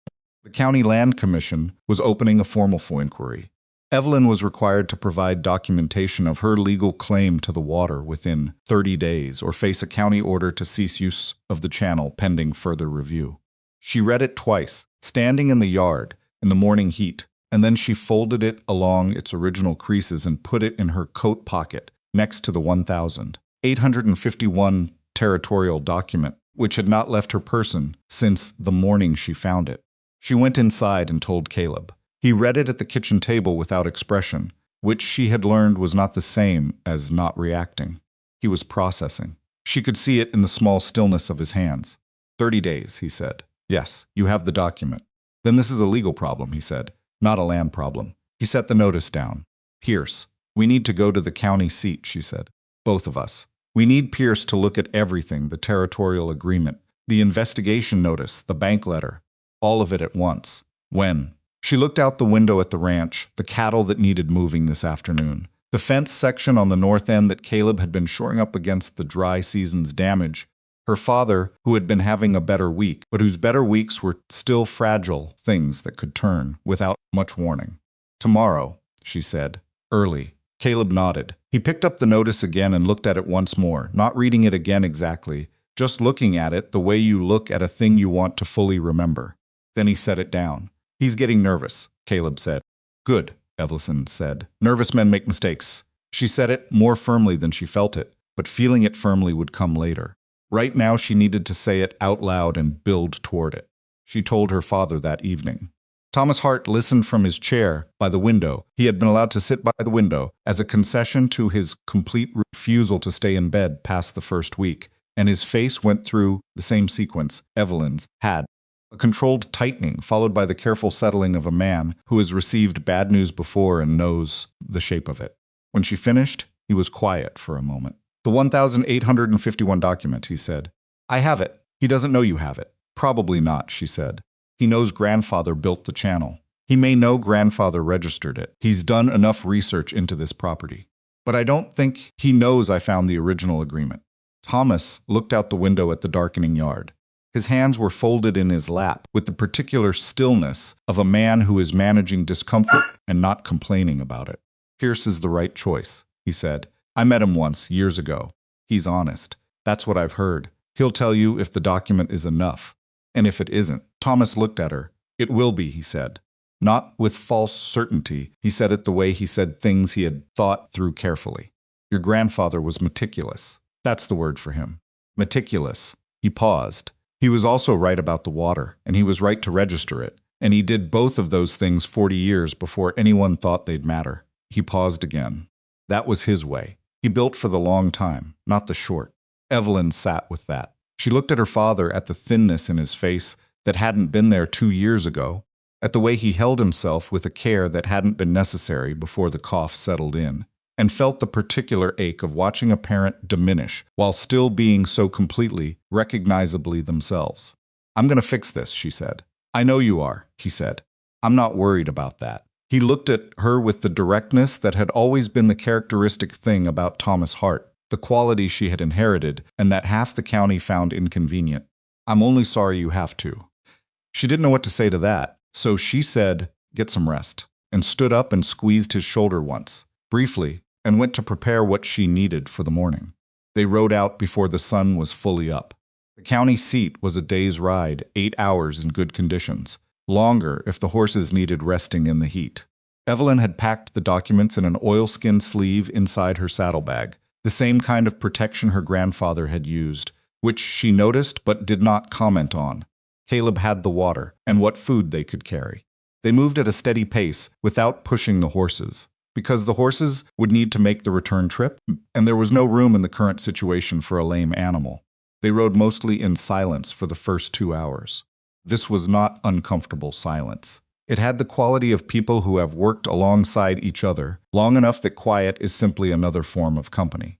At the midpoint, where a stand of scrubby trees offered the first shade, since leaving the valley they stopped to water the horses and eat. Evelyn sat on a rock and opened the oilskin sleeve and checked the documents for the 3rd time since leaving home, not because she expected them to have changed, but because she needed to see them. "You've checked those 4 times, Caleb said. He was standing with his back against a tree, eating. 3 times, she said. 4. Once last night before bed, once this morning before we left, once an hour in, and now." She looked up at him. He was watching her with the slight upturn at the corner of his mouth that passed, for Caleb Mercer, as amusement. It was not a smirk. It was the expression of someone who finds another person interesting in a way they're not trying to hide. "I know they haven't changed," she said. "I know you know," he said. "You're checking because the knowing is in your hands, not your head. It's different." She looked at him for a moment longer than she usually let herself look at him. "When did you get to be so observant?" she said, not unkindly. "I was always observant," he said. "You were busy." She put the documents back in the sleeve and closed the oilskin. She ate her portion and watched the horses and did not say anything else, but the small tension that had been sitting behind her sternum since the night before had loosened slightly in the way that tension loosens when someone has made an accurate observations about you and you don't have to pretend they're wrong. They reached the county seat by late afternoon. Samuel Pierce's office was on the 2nd floor of a building that shared space with a surveyor's firm on the ground level, and the stairs up to it were narrow, and the door at the top was plain, none of which told Evelyn anything about the man, except that he either didn't care about appearances or specifically chose not to use them as instruments. She decided this was promising. Pierce himself was 50, maybe a few years past, with the kind of face that had been argued into its current shape lines around the mouth, and eyes that suggested a man who had spent decades saying difficult things to people who didn't want to hear them. He stood when they came in and offered his hand to both of them with the same firm directness, which Evelyn noted because a certain percentage of men in legal offices offered women a softer version of a handshake, as though her hand might be surprised by full contact. He was not that kind of man. They sat. Evelyn laid the documents on his desk, in order the bank letter first, the investigation notice second, the 1,851 territorial agreement last, and then she waited while he read them. He read carefully and without rushing, which she appreciated. Men who read quickly in legal matters were men who were looking for what they already expected to find. When he finished, he set the documents down and looked at her. "Where did you find this?" he said, touching the corner of the 1,851 agreement. "My grandfather's chest," she said. "It's been there since 1,851. Has anyone else seen it?" "Only the 2 of us." Pierce looked at Caleb briefly and then back at Evelyn. "Your grandfather knew what he was doing when he registered this. The territorial water agreements from that period, the ones that were properly countersigned and stamped, have full legal weight under the current state framework. Courts have upheld them consistently." He paused. "This is a properly countersigned and stamped agreement." Evelyn let out a breath that she hadn't been entirely aware she was holding. "The investigation notice," Pierce continued, is legitimate. Rourke has the right to file a complaint, and the county has the obligation to review it. But the review process requires the county to evaluate evidence from both parties. The moment you present this agreement in the formal proceeding, the complaint fails. He folded his hands on the desk. There is no legal basis to claim unauthorized appropriation of a water source when the claimant holds a territorial agreement that predates the county's authority over the waterway. So we go to the proceeding, Evelyn said.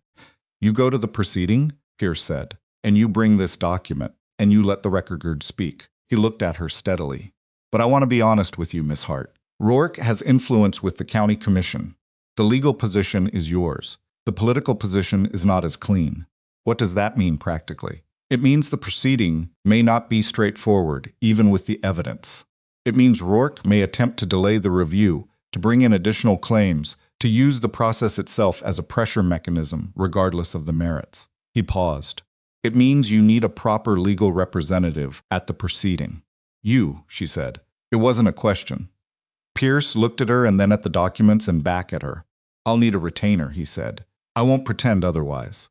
My work costs money. Name it, she said. He named it. It was a significant number, less than she feared, more than was comfortable, which was usually the definition of fair. All right, she said. They spent another hour, with Pierce going through the details, the structure of the county proceeding, the timeline, what documentation he would need copies of, what she should and should not say if Rourke or his representatives attempted contact before the proceeding date. Pierce was thorough in the way of someone who treated thoroughness as a professional obligation rather than an optional quality. When they were done, Evelyn left copies of all 3 documents with him and retained the originals in the oilskin sleeve. On the stairs going down, Caleb said, "He's the right man." You held steady in there. She looked at him sideways as they came out into the late afternoon. I felt sick the entire time, she said. I know, he said. You held steady anyway. She didn't answer that. But she also didn't dismiss it, which was its own kind of answer. They stayed the night at a boarding house near the edge of the county seat, 2 separate rooms at opposite ends of the hall, which neither of them commented on, and both of them were aware of. Evelyn sat on the edge of her bed with the oilskin sleeve on the table in front of her and went through the conversation with Pierce, point by point in her head, checking her understanding of what he'd said against what she needed it to mean. The legal position was hers. The document was legitimate. The proceeding could be won, but Rourke had influence. Rourke had money. Rourke had 30 years of knowing which men in the county owed him something and being willing to collect. She lay back on the bed without taking off her boots and stared at the ceiling.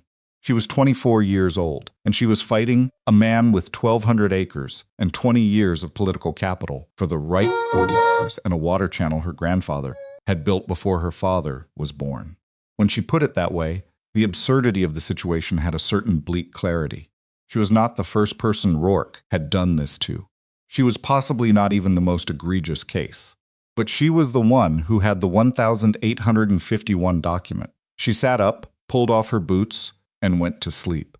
They rode back the next day, under a sky that had changed, overnight clouds moving in from the northwest that were not yet rain, but were a different quality of sky than Texas had offered in 15 months, something with moisture in it, something that suggested the drought was not permanent after all.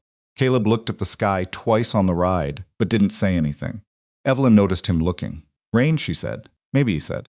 Not today. Something is, he said. They got home in the late afternoon. Thomas was on the porch, not supposed to be on the porch, according to the doctor. This was a negotiation that Evelyn had quietly stopped winning, and he looked at their faces when they came through the gate and read them, the way parents read the faces of returning children. Pierce, he said, took the case, Evelyn said. The document holds. There's a formal proceeding in 3 weeks. Thomas sat back.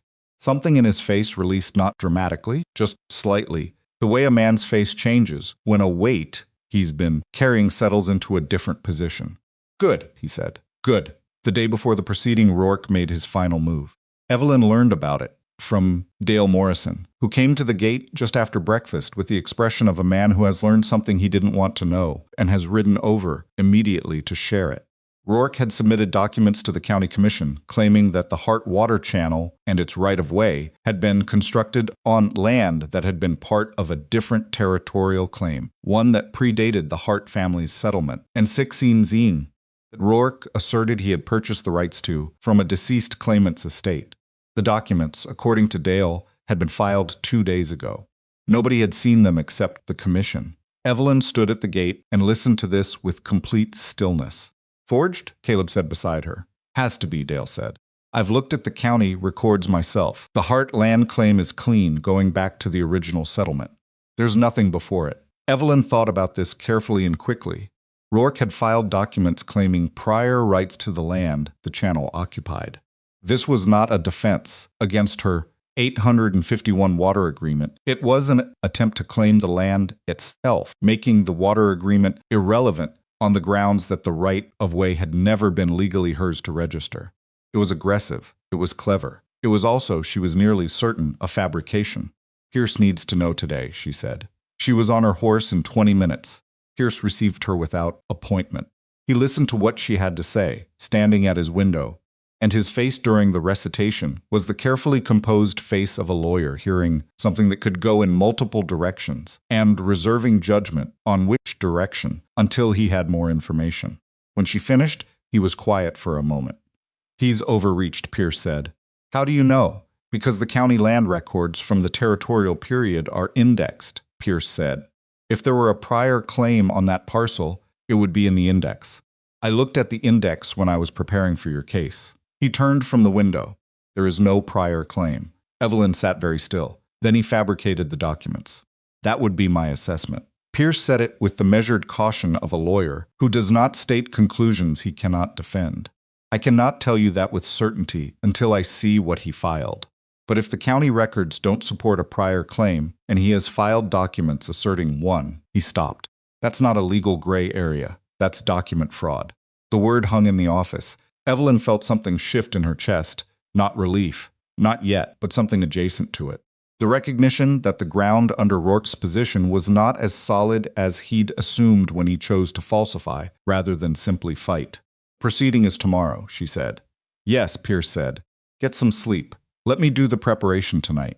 She almost argued. She was constitutionally inclined to argue with anyone who told her to do less.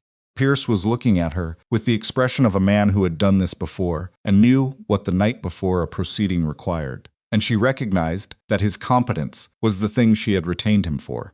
All right, she said. She stood. If he's done what we think, then the proceeding becomes something different than a water rights case, Pierce said. Yes.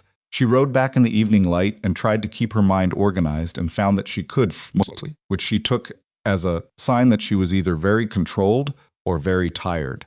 Probably both. The county commission met in a room above the land office, a plain, wood-paneled room with a long table for the 5 commissioners, and chairs set out facing it for the parties and their representatives.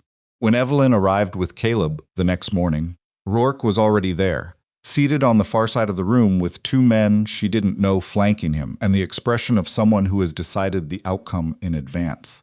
He looked at her when she came in. She looked back. Neither of them said anything. Pierce came in behind them and went directly to the commissioner's table to establish the documentation before the session opened. Evelyn watched Rourke watch Pierce, and she saw Rourke's expression shift, slightly a recalculation. He hadn't expected a legal representative. He had expected Evelyn to come alone, to face the proceeding without counsel, to be ground down by the formal weight of a county process she didn't fully understand. She sat down beside Caleb and folded her hands in her lap and waited. The session began. The commission chair, a heavy-set man named Aldridge, who had the professional neutrality of someone who had run these proceedings long enough to have genuinely stopped caring who won, read the terms of the complaint, and invited Rourke's representative to present his case. Rourke's man presented the prior claim documents. They were impressive-looking aged paper, period handwriting, official-seeming stamps. Kind of documents that looked authoritative in a room where people were not specifically looking for reasons to doubt them. Pierce waited until the presentation was complete. Then he stood. He laid Evelyn's 1,851 territorial agreement on the commissioner's table. He laid the county land index records beside it, which he had obtained from the clerk's office the previous evening. Working until late, showing the complete chain of land ownership for the Hart parcel from initial settlement to the present, with no prior claim anywhere in the record. Then he asked the commission to compare the stamps on Rourke's filed documents with the stamp registry from the territorial period. Pause. Aldridge looked at the documents, and then at Pierce, and then at Rourke's man. The stamp registry, Pierce said calmly, is maintained in the county archive. I've requested the relevant volume. He nodded toward the door, where a clerk appeared with a ledger. The stamp series Rourke's documents carry was not issued until 1859. The documents purport to be from 1847. The room went very quiet. Rourke, across the room, was completely still. His two flanking men exchanged a look that they clearly believed was subtle, and was not. Aldridge looked at the ledger. He looked at the stamps on Rourke's documents. He set both down with the deliberate care of someone who has understood something and is making sure everyone in the room sees that he has understood it. He looked at Rourke. "Mr. Rourke," he said, "these documents carry a stamp series that wasn't issued until 12 years after their stated date." Rourke's man started to say something about recording errors, administrative discrepancies, the complications of territorial record keeping. Aldridge stopped him with a look. The proceeding did not last much longer after that. Evelyn's territorial agreement was entered into the formal record. The Hart family's water rights were confirmed. The complaint was dismissed. The commission announced that the prior claims documents would be referred to the county attorney's office for review of potential fraud. When Aldridge read that last sentence, Evelyn watched Rourke's face. She had expected to feel something dramatic in this moment, a surge of satisfaction, a release, something commensurate with what it had cost to get here. What she felt instead was a quiet, clean settling, the kind that comes when something has been correctly resolved rather than dramatically won. Rourke stood before the session was formally closed. He didn't look at her. He walked out of the room with his two men behind him, and the contained fury of someone who has made the specific error of underestimating a person they had already decided was not worth fully considering. The door closed behind him. Pierce gathered his documents. He looked at Evelyn with the closest thing to warmth she had seen on his professional face. "The water rights are yours," he said, formally and in the record. "And the bank?" she said. "When the fraud investigation opens, and it will open, Webb's arrangement with Rourke will come under scrutiny. I'd expect the bank to distance itself from the loan call very quickly." He paused. "Harlan Webb is many things. Stupid is not one of them." Evelyn nodded. She stood up. Caleb stood beside her. Outside the window, the same cloud-changed sky she had ridden under the day before was still there, still moving from the northwest, still carrying something that felt like a shift in weather. She picked up the oilskin sleeve with the 1851 document inside. Yeah, she had carried it across 2 days of riding and a night in a boarding house in a county proceeding, and she was going to carry it all the way home and put it back in the wooden chest in her grandfather's office, where it had waited 30 years to be needed. She shook Pierce's hand. She thanked him briefly, specifically, without excess, and walked out of the room and down the narrow stairs into the street, where the air was cooler than it had been in 15 months. Caleb came out behind her. They stood on the street for a moment. "It's done," he said. "The legal part is done," she said. "Rourke still has 1,200 acres. "Yes," Caleb said, "but he doesn't have yours." She looked at him. He was standing with his hat in his hand and the changed sky above him and the calm, certain look of a man who has decided where he is and is not planning to leave. She looked away first, down the street toward where they'd tied the horses. "Let's go home," she said. He put his hat back on and followed her, and they rode out of the county seat in the early afternoon, and the road back was long, and the horses were steady and the sky above them had more weather in it than Texas had seen in over a year. The rain came 3 days after they rode home from the county seat.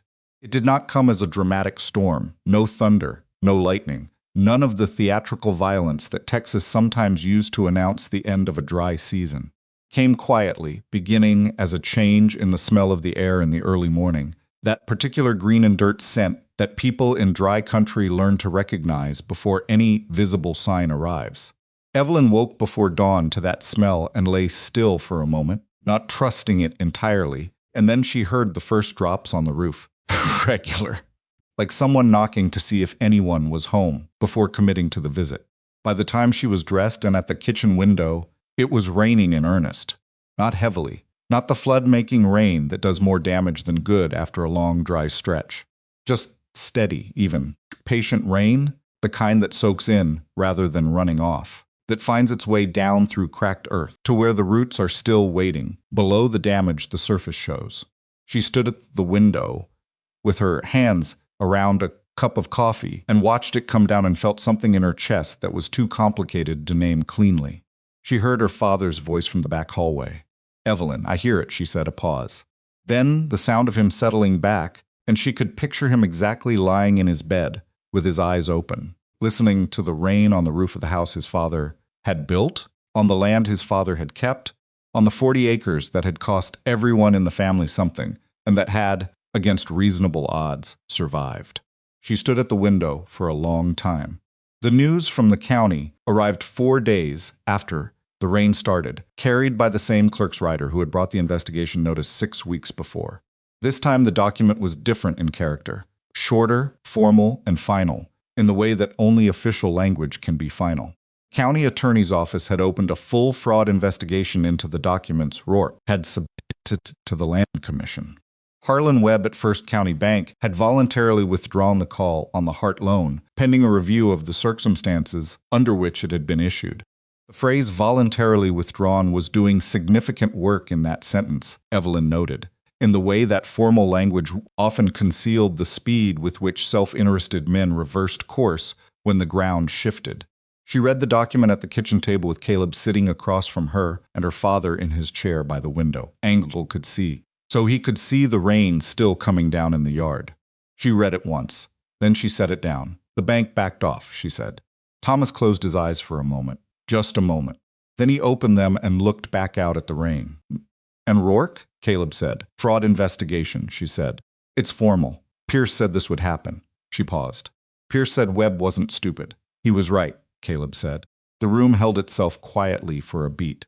Outside, the rain continued at its steady, unhurried pace, and the channel ran with more volume than it had since they'd opened it, fed now by both the underground source and the surface runoff, collecting in the watershed above the property.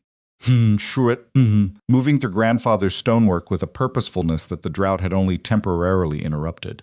Evelyn looked at the document on the table, at the official language of withdrawal and investigation and formal proceeding, at all the bureaucratic weight of a system finally moving in the right direction after weeks of being used as a weapon against her.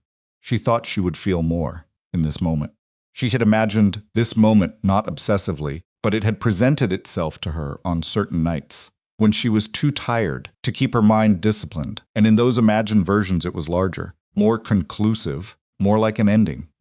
What it actually felt like was a Wednesday morning, with rain on the roof and coffee in her hands, and the specific exhaustion of someone who has been running hard for a long time and has just been told quietly that it's all right to slow down. "It's not over, she said. "The investigation will take months." "Yes," Caleb said. "Rourke still has 1,200 acres. "He's not gone." "No," Caleb said, "but he's contained." He looked at her steadily. "Can't move against you anymore without every move being examined. That's different from defeated. But it's also different from where you were 2 months ago." She knew he was right. The distinction mattered between the end of an immediate threat and the resolution of everything Rourke represented in the county. The latter would take longer and resolve in ways she couldn't fully control. But the immediate danger, the loan, the water rights, the legal assault on the channel was over. The Hart Ranch was still standing. She picked up her coffee and drank it, and watched the rain and let herself, just briefly and without making anything of it, rest in that. Clara Hess came over that afternoon. She came without her sons, which was unusual, and she came with a pot of something and set it on the Hart's kitchen table, without ceremony, and sat down with the air of a woman who had somewhere to be eventually, but was not going to be rushed there. Evelyn told her about the county notification. Clara listened and nodded, and when Evelyn finished, Clara said, "Good," in the exact tone Evelyn had used herself, which made both women nearly smile. "The Morrison boys want to formalize the water agreement," Clara said. "Make it a proper document. Dale said he wants it filed with the county." "That's sensible," Evelyn said. Ed Farrow said the same thing. He came by yesterday. Clara paused. He also said, and I'm going to tell you exactly what he said, because Ed Farrow doesn't say things like this. Often he said that the valley would have been in a worse position this summer if you hadn't known what you knew and done what you did. Evelyn was quiet. He said it to me, Clara continued, not to you, because Ed Farrow would rather swallow a fence post than admit something like that to a person's face. Evelyn looked out the window at the rain-wet yard. That cost him something, she said.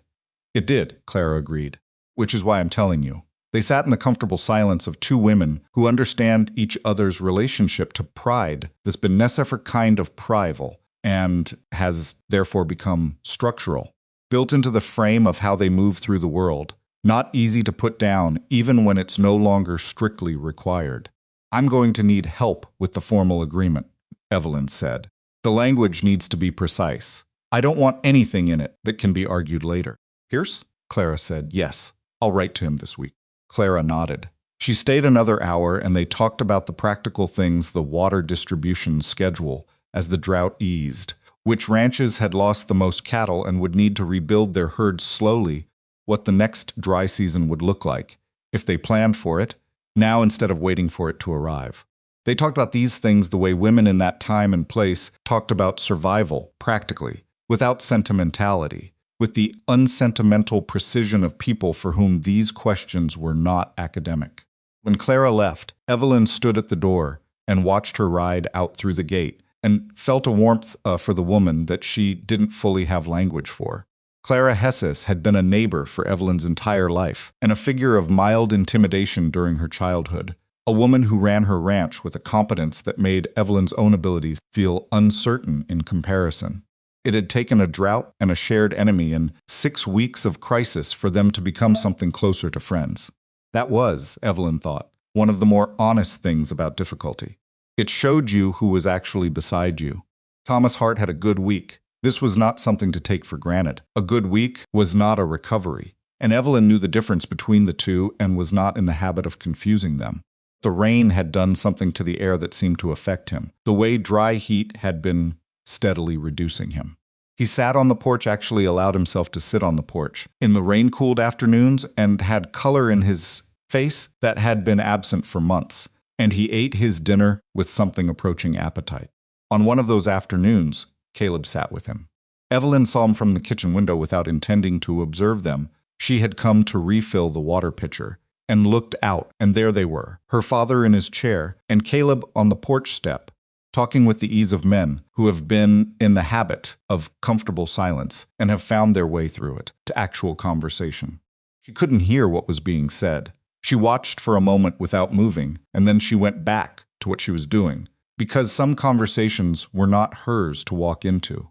Later, when Caleb came in for dinner, her father came with him, walking carefully but without assistance, which was its own statement. Thomas sat at the table and looked at Evelyn with an expression she recognized as the prelude to something direct. I asked Caleb about his plans, Thomas said. Evelyn set the pot down. She looked at her father. She looked briefly at Caleb, who had the expression of someone who is not going to pretend he doesn't know exactly what's happening. And, she said, he said he doesn't have any, Thomas said. He said it neutrally, reporting a fact, though there was nothing neutral about the fact he was reporting. He said he had plans when he arrived, and he doesn't have them anymore. Papa, Evelyn said. I'm not meddling, Thomas said. I'm informing. He picked up his fork. There's a difference. Caleb said, from across the table. He's right that there's a difference. Evelyn looked at him. His face was straight, but barely. She sat down. She served the meal. She did not say anything else about plans or the absence of them, and neither did her father, and the dinner was the most ordinary it had been in months, which was its own kind of extraordinary. She found the ring by accident. She was not looking for it. She was in the barn checking on the roof patch that Caleb had redone after the rain started, making sure the seal had held against the steady water, and she was moving along the wall behind the storage shelves when her foot caught on something on the floor. And she looked down, and there it was, a small cloth pouch, not hidden, just set on the low shelf behind a can of oil, the kind of place where something gets put when a person doesn't have a better location and hasn't yet decided what to do with it. She should not have looked. She knew that. She picked it up anyway, because she was human and it was there, and the shape of it was unmistakable even through the cloth. She opened it. A silver ring, simple band, worn smooth in the way of something that had been on a hand for years and then was not. There was a small scratch on the inside of the band that might have been intentional or might have been the accumulated mark of daily wear. She turned it in her fingers once. Then she put it back in the pouch and put the pouch back on the shelf exactly where she had found it and went back to checking the roof patch, because that was what she had come in here to do, and it was still what needed doing. Carried the knowledge of the ring back to the house with her, the way she carried all the things she couldn't put down. And it sat with her through the evening and into the night. One more thing she did not know what to do with and could not stop thinking about. Conversation happened, the way most real conversations happen, not at the time or place she had imagined it, not with any particular setup or preamble, but during a completely ordinary moment that simply suddenly wasn't ordinary anymore. They were fixing the west water trough. The seal Caleb had repaired in his first week had held, but one of the boards had warped with the rain and needed replacing, and they were working side by side in the comfortable, practical nearness of people who have spent weeks doing exactly this. And the afternoon was cool, and the yard smelled like wet earth, and the cattle were quiet in the pasture. Evelyn said, without planning to say it, "My father told me you said you don't have plans anymore." Caleb was fitting the board. He didn't stop working. "That's what I told him," he said. "What does that mean?" "It means what it sounds like." He ran his thumb along the edge of the board, checking the fit. "I had plans when I got here. They were plans I'd had for a while." "Move on, find the next thing, keep going." He paused. "I don't have them anymore." "Why not?" He looked at her. He set down what he was holding. "You know why," he said. She held his gaze. She was not good at this, at the specific vulnerability of standing in front of someone and not managing the distance, not filling the space with practicality and deflection, not retreating into the safe, controlled version of herself that had been developed over years of being told that what she was either too much or not enough. She was not good at it, and she stood there doing it anyway. "Say it," she said. Her voice was steady, mostly. Caleb looked at her for a long moment. He was not a man who performed emotions. He was not going to make a speech. She had known that since the feed store in Red Creek, since the first week, since every conversation they had ever had that said more than the words that were actually spoken. "I'm not going to tell you I stayed because you needed saving," he said. "You didn't need saving. I watched you save yourself. Repeatedly, over weeks, under conditions that would have broken most people I've known." He picked up the board again and looked at it. "I stayed because somewhere in those 14 days of digging in the heat, I stopped being able to imagine leaving." He paused. "And I'm not real sure when that happened. But it happened, and I don't know what to do with that, except to tell you." Evelyn was quiet. The cattle moved in the pasture. The rain dripped from the edge of the barn roof where one section still hadn't dried. Channel ran, 30 feet away, consistent and unhurried, the way it had run every day since they opened it. "I found the ring," she said. He went still. "I wasn't looking for it," she said. "I was checking the roof patch and I found it. I put it back." He was quiet for a moment. "It was my mother's," he said. "She gave it to me when I left Kansas. Said I'd know what to do with it when the time came." He paused. "I've been carrying it for 3 years and didn't know what to do with it." "And now?" she said. He looked at her, direct and clear, and without any of the management or performance that men sometimes used when they were afraid of the answer. "I'd like to ask your father first," he said. "If that's all right?" She felt something move through her, not the dramatic rush of romantic stories, but something slower and deeper, the specific feeling of something long held releasing. Like the sluice gate, like the water finding the channel, like a thing that had been under pressure for a long time finally reaching the place it was always moving toward. "It's all right," she said.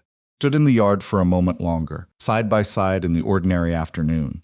And then Caleb picked up his board, and Evelyn picked up her tool, and they finished the water trough, because the water trough still needed finishing. That was the truth of them, she thought. That was the most honest thing. They would always finish the water trough. Caleb asked Thomas that evening. He asked simply and directly, sitting across from Thomas in the room that had been the old office, and now was primarily Thomas's domain, with the chest on the desk and the lamp low and the sound of the evening settling around the house. He said that he had come to this ranch with nothing, and had found something he hadn't been looking for, and that The woman who ran it was the most capable and honest person he had encountered in 32 years of paying attention to people, and that he understood. He was a man with limited means and a limited history of staying in one place, and that he intended to change the latter and was working on the former, and that he was asking for the right to court Evelyn properly. Thomas listened to all of this without interrupting, which was not always his habit, but which he managed to habit with the demands of a man who understood that what was being said mattered and deserved the full attention it was asking for. When Caleb finished, Thomas was quiet for a moment. "She's not easy," Thomas said. "No," Caleb said. "She's strong-willed. She doesn't ask for help when she should, and she will argue with you when she's right, and also occasionally when she's wrong." "I know," Caleb said, "and you're asking anyway." "I'm asking because of those things," Caleb said. "Not in spite of them." Thomas looked at him for a long moment. His eyes were clear and steady in the lamplight, the same eyes Evelyn had, the same direct quality, the same refusal to look away from what was actually in front of them. "Yes," Thomas said. "You have my blessing." He said, blessing in the way of a man, using the most complete word he knows for a feeling that exceeds precise language. Caleb received it in the same spirit. They shook hands. He proposed on a Sunday morning, which was not planned. He had thought to wait for a particular moment, and then understood, watching Evelyn move through an ordinary Sunday, with the practical grace she brought to all ordinary things, that there was no particular moment coming that was different in quality from the moments that already existed. This was what their life was. This was already it. He found her at the kitchen table with the ranch accounts, which was where she frequently was on Sunday mornings, and he set the small cloth pouch on the table next to the account ledger. She looked at it. She looked at him. "Now," she said. "Couldn't figure out when the right time was," he said. "I don't think there is one. I think it's just time." She looked at the pouch for a moment. Then she picked it up and opened it and took out the ring and looked at it in the morning light, at the simple worn silver of it, at the scratch on the inside of the band, at the weight of it in her palm that was both lighter and heavier than she expected. "This was your mother's," she said. "Yes. Tell me about her." He sat down across from her. He told her not the short version, not the version he told people who were asking politely and didn't really want the full answer, but the actual version, the one that included the difficult parts. His mother had been a practical woman who had loved his father past the point of wisdom and paid for it in ways that had shaped Caleb's understanding of what love cost and what it was worth. She had kept the ring from a marriage that had not been easy and had given it to her son when he left and told him that the ring had survived the difficult parts and that this was what made it worth something. Evelyn listened to all of it. When he was done, she said yes. Direct and clear, the way she did everything, without decoration, without hedging, without managing the distance. He reached across the table and took the ring from her palm and put it on her finger. The fit was not perfect, too loose, but she closed her hand around it, and it settled. "We'll have it sized," she said. "Yes," he said, "and I'm not stopping working." "I know," he said, Zet. "I'm not asking you to, and I'll still argue with you when I think I'm right." "I'm counting on it," he said. She looked at him across the kitchen table. On a Sunday morning, with the account ledger open beside them and the sound of the ranch outside the window, and her father moving slowly in the back of the house, and she let herself feel all of it, without putting any of it at a distance, the warmth of it, the weight of it, the specific, terrifying rightness of it. "All right," she said. They sat at the kitchen table together, and she went back to the account ledger, because it wasn't going to balance itself, and he poured them both more coffee, and outside the rain-freshened air moved across the pasture, where the cattle grazed on grass that was slowly starting to come back. The weeks that followed were not a transformation. They were a continuation. The formal water-sharing agreement was drafted with Pierce's assistance and filed with the county, establishing the legal framework for cooperative water access among the 5 ranches whose properties drew from the same watershed. It was not a simple document, Pierce made sure of that, because simple documents invite simple arguments, but it was a clear one, and it was recorded in the county land office in a way that could not be quietly removed or contested without the kind of attention Rourke could no longer afford to attract.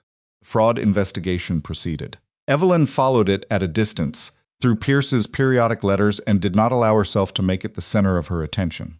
Rourke had moved from being an active threat to being a consequence in progress, and consequences in Auschwitz required patience more than vigilance. She had spent enough of the summer being vigilant. She was learning, slowly and with some difficulty, to put things down when they were no longer hers to carry. Pierce's letters confirmed, over the following months, what she had already understood. Harlan Webb at First County had cooperated with investigators rather than face obstruction charges, which meant the full picture of Rourke's arrangements with the bank came into the record. The forged documents were confirmed as forgeries by two separate document examiners. Rourke's attorney filed several motions attempting to narrow the scope of the investigation, and several of them succeeded, and the final outcome was less complete than full justice would have required. That was, Evelyn thought, the honest truth about how these things ended. Not with Rourke in a cell, not with a clean accounting of every harm he had done, and every manipulation he had engineered over 20 years of using his position to take from people who had less. He paid a fine. He lost 2 county commission relationships that had been valuable to him. He retained his 1,200 acres and his house and the broad structures of his life, because men like Rourke had enough insulation between themselves and consequences that true exposure was rarely total. But he never moved against the Hart Ranch again. He never moved against any of the neighboring ranches in the cooperative agreement. He became, in the specific way of powerful men who have been publicly caught and publicly reduced, someone that other people in the county watched more carefully, a man whose reputation for invulnerability had developed a visible crack that, once visible, could not be made invisible again. That was what was actually achievable. Evelyn held it for what it was: imperfect, incomplete, real, and went back to work. Thomas Hart had a harder winter than any of them hoped for, and an easier spring than any of them expected. Cough remained. It would always remain. That was the honest assessment the doctor gave in November, and Evelyn received it with the composure of someone who had already, privately, reached the same conclusion. Her father's heart was what it was, and what it was had limits that medicine could manage but not erase. She organized the household accordingly, not in the way of resignation, but in the way of a woman who had learned that preparing for what was real was more useful than hoping for what was preferable. Thomas, for his part, was not interested in being managed. He sat on the porch in the cooler months, wrapped in the blanket Evelyn left there for him, and he watched his land with the focused attention of someone who understands that watching it closely is itself a form of tending it. He offered opinions on the cattle decisions, on fence maintenance, schedule, on what Evelyn and Caleb were planning in the kitchen garden. Some of his opinions were useful, and some of them were the opinions of a man whose understanding of the land was deep, but whose awareness of what had changed was incomplete. Evelyn took the useful ones and deflected the others with the practiced skill of a daughter who loves her father without needing to agree with him. He liked Caleb in the uncomplicated way of someone who has observed a man carefully over a long period and found that the observation confirmed the original assessment. He did not say this to Caleb's face more than once, because once was sufficient, and more than once would have been performance. He said it to Evelyn occasionally, in the indirect way of a man who was not entirely comfortable with direct emotional statements, but wanted them in the record, regardless. "He's a good man," Thomas said one evening. "I know," Evelyn said. "Not a perfect one." "I know that too," she said. "Good." He pulled the blanket up slightly. "Perfect men are difficult to live with." She looked at her father, with the particular expression she reserved, for moments when he said something that was both obvious and exactly right. "Experience speaking?" she said. He made a small sound that was not quite a laugh, and looked back out at the yard. They married in the spring. It was a small ceremony. The neighbors who had stood with them, Clara and her sons, the Morrison brothers, Ed Farrow, who came in a clean shirt and said nothing unnecessary, and stayed for the meal afterward, and left with the handshake of a man who has decided something and is comfortable with the decision. Pierce sent a letter from the county seat. Evelyn wore a dress that had been her mother's, altered to fit by a woman in Red Creek, who had been altering things for 30 years, and did the work with the quiet professionalism of someone who understood that the garment was carrying more than fabric. The dress was not new. It was not fashionable. It was well made, and it fit, and Evelyn stood in it in the yard of her grandfather's ranch on a spring morning and looked like exactly what she was, a woman who had earned the ground she was standing on. Caleb wore his better coat, the one without the elbow repairs, and stood beside her with the stillness that had always been the characteristic thing about him, the stillness of a man who had finally stopped moving and was not restless about it. Thomas sat in his chair to one side, in the warmth of the spring morning, and watched his daughter and the man she had chosen, and kept his face composed, in the way of someone experiencing something they have been wanting for a long time, and are not going to dismantle by trying to describe it first. After, when the guests had eaten, and the afternoon was settling into the comfortable lull that follows real celebration, Evelyn found herself standing at the edge of the yard, near the entrance to the east pasture, place where you could see the slight depression in the ground that marked the channel's path. The grass was coming back thin still, the way it came back after a drought, tentative and pale, but real. The cattle were on the south end, moving slowly in the good weather way of animals that are not under stress. She heard Caleb's step behind her. He came and stood beside her and looked at what she was looking at. "It's holding," he said. "Yes," she said, "it's holding."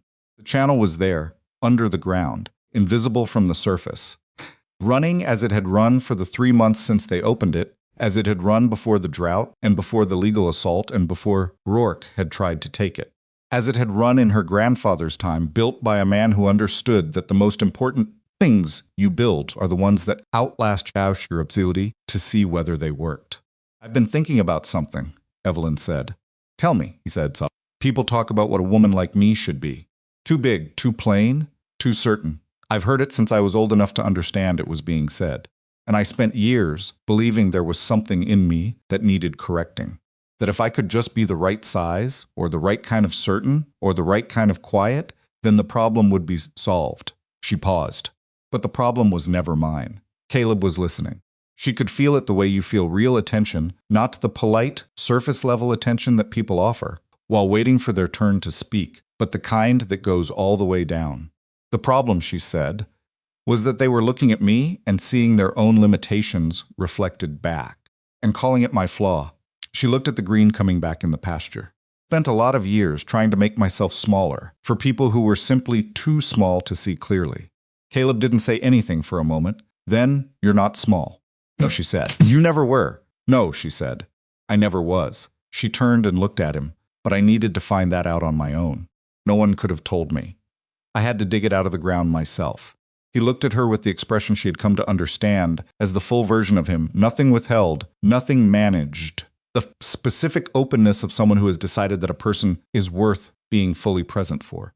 "You did," he said. "We did," she said, because that was also true, and she was not going to diminish it for the sake of an easier narrative. They stood at the edge of the east pasture in the spring afternoon, and the channel ran beneath the ground between them, and the cattle and the grass was coming back thin and real across the land that had always been hers to tend. Here is what this story is. Underneath the drought, and the land fraud, and the channel dug out of packed clay. It is about the particular violence of being underestimated. Not the dramatic violence that leaves visible marks, but the slow kind, the kind that operates through assumption and repetition, through dismissal and laughter, through the accumulated weight of being told by enough people for enough years that what you are is the wrong kind of thing to be. That kind of violence is harder to fight because it works from inside. It teaches you to dismiss yourself before anyone else has the chance. It makes you small in your own estimation before the first external opinion is even formed. Evelyn Hart was not a saint. She was not a symbol. She was a woman who had absorbed 30 years of other people's limitations and had, at some point in the summer of a drought that tried to take everything from her, stopped absorbing and started pushing back. She pushed back with a shovel, with a map, with an honest accounting of what she knew and what her grandfather had built and what the land was actually capable of if you understood it well enough to ask the right questions. She pushed back with the specific, unsentimental tenacity of someone who has run out of the option of not fighting. And Caleb Mercer, a man who had spent 3 years wandering because nothing had been worth staying for, found himself staying. Not because she needed him to. That is the thing that requires emphasis. She did not need saving. She did not need someone to take the problem from her hands and resolve it on her behalf. She needed, in the end, what all people eventually need, someone whose presence confirmed that she was not wrong about herself. Someone who saw what was there and named it accurately, not with flattery or performed admiration, but with the plain respect of consistent, attentive witness. He saw her. That was all. That was everything. The world is full of people who never receive that, who go through their entire lives capable and misread, talented and overlooked, strong and described as difficult, who make themselves smaller and smaller in accommodation of other people's failure of imagination until the size they've shrunk to feels like the size they always were, who forget or never know that the judgment of people who cannot see you clearly is not a verdict. It is only their limitation. Evelyn Hart was lucky. Not in the romantic sense. Luck had nothing to do with the 14 days in the heat, or the night the fence was cut, or the county proceeding, or any of the 30 years of being mocked in Dolan's feed store. She was lucky in the sense that she had a grandfather who built well and thought ahead, a father who raised her to know her land, and a drought that forced her to find out what she actually knew. And she was lucky that a weather-beaten cowboy with $11 and a mended coat came through her gate. At the moment, she was still deciding whether the world's assessment of her was accurate. He helped her decide. The Hart Ranch survived the drought. It survived Gideon Rourke. It survived a bank loan called in under false pretenses and a county proceeding and a night of scattered cattle and 14 days of brutally hard labor that two people did before sunrise and after sunset without enough sleep and with cracking hands and tired bones and the knowledge that failure was genuinely possible. It survived because Evelyn Hart knew her land better than anyone gave her credit for knowing it. The channel her grandfather built in 1851 ran through its third drought in the spring of 1884. Cooperative water agreement held. 3 neighboring ranches rebuilt their herds that year, and Clara Hess's operation turned a modest profit for the first time in 4 years, and Ed Farrow paid what he owed into the cooperative fund on time and without complaint, was as close to gracious as Ed Farrow got, and was received accordingly. Thomas Hart had a good summer. Not a recovered one, the cough was still there, the heart was still what it was, but a good one. He sat on his porch and watched the green come back into his pasture and had color in his face and ate his meals at the table with his daughter and the man she had married. He told Caleb stories about the early days of the ranch that Evelyn had never heard, which surprised her, because she had thought she knew all of her grandfather's stories. Turned out Thomas had been saving some of them. "Why didn't you ever tell me those?" she said one evening. "You weren't ready," he said. "I was ready. You were busy," he said. There's a difference. She looked at her father with the exasperation and love that had been the consistent texture of their relationship since she was old enough to have either feeling, and he looked back at her with the particular peace of a man who has seen his land survive, his daughter flourish, and his judgment vindicated, and has found this sufficient. It was sufficient. The ranch that everyone in Red Creek had expected to disappear was, by the end of that year, one of the most stable operations in the south end of the valley. People came to Evelyn with questions the way they had once come with mockery, asking about water, about close soil, about the practical knowledge that she had always had, and they had always dismissed. She answered the questions with the same directness she brought to everything, and she did not make them apologize first, because she was not interested in apology. She was interested in the valley being functional. That was perhaps the clearest measure of how much she had stopped needing their approval. She no longer required their remorse. She only required their attention when they were asking something useful. Caleb built a better gate on the south pasture, the one that had been cut.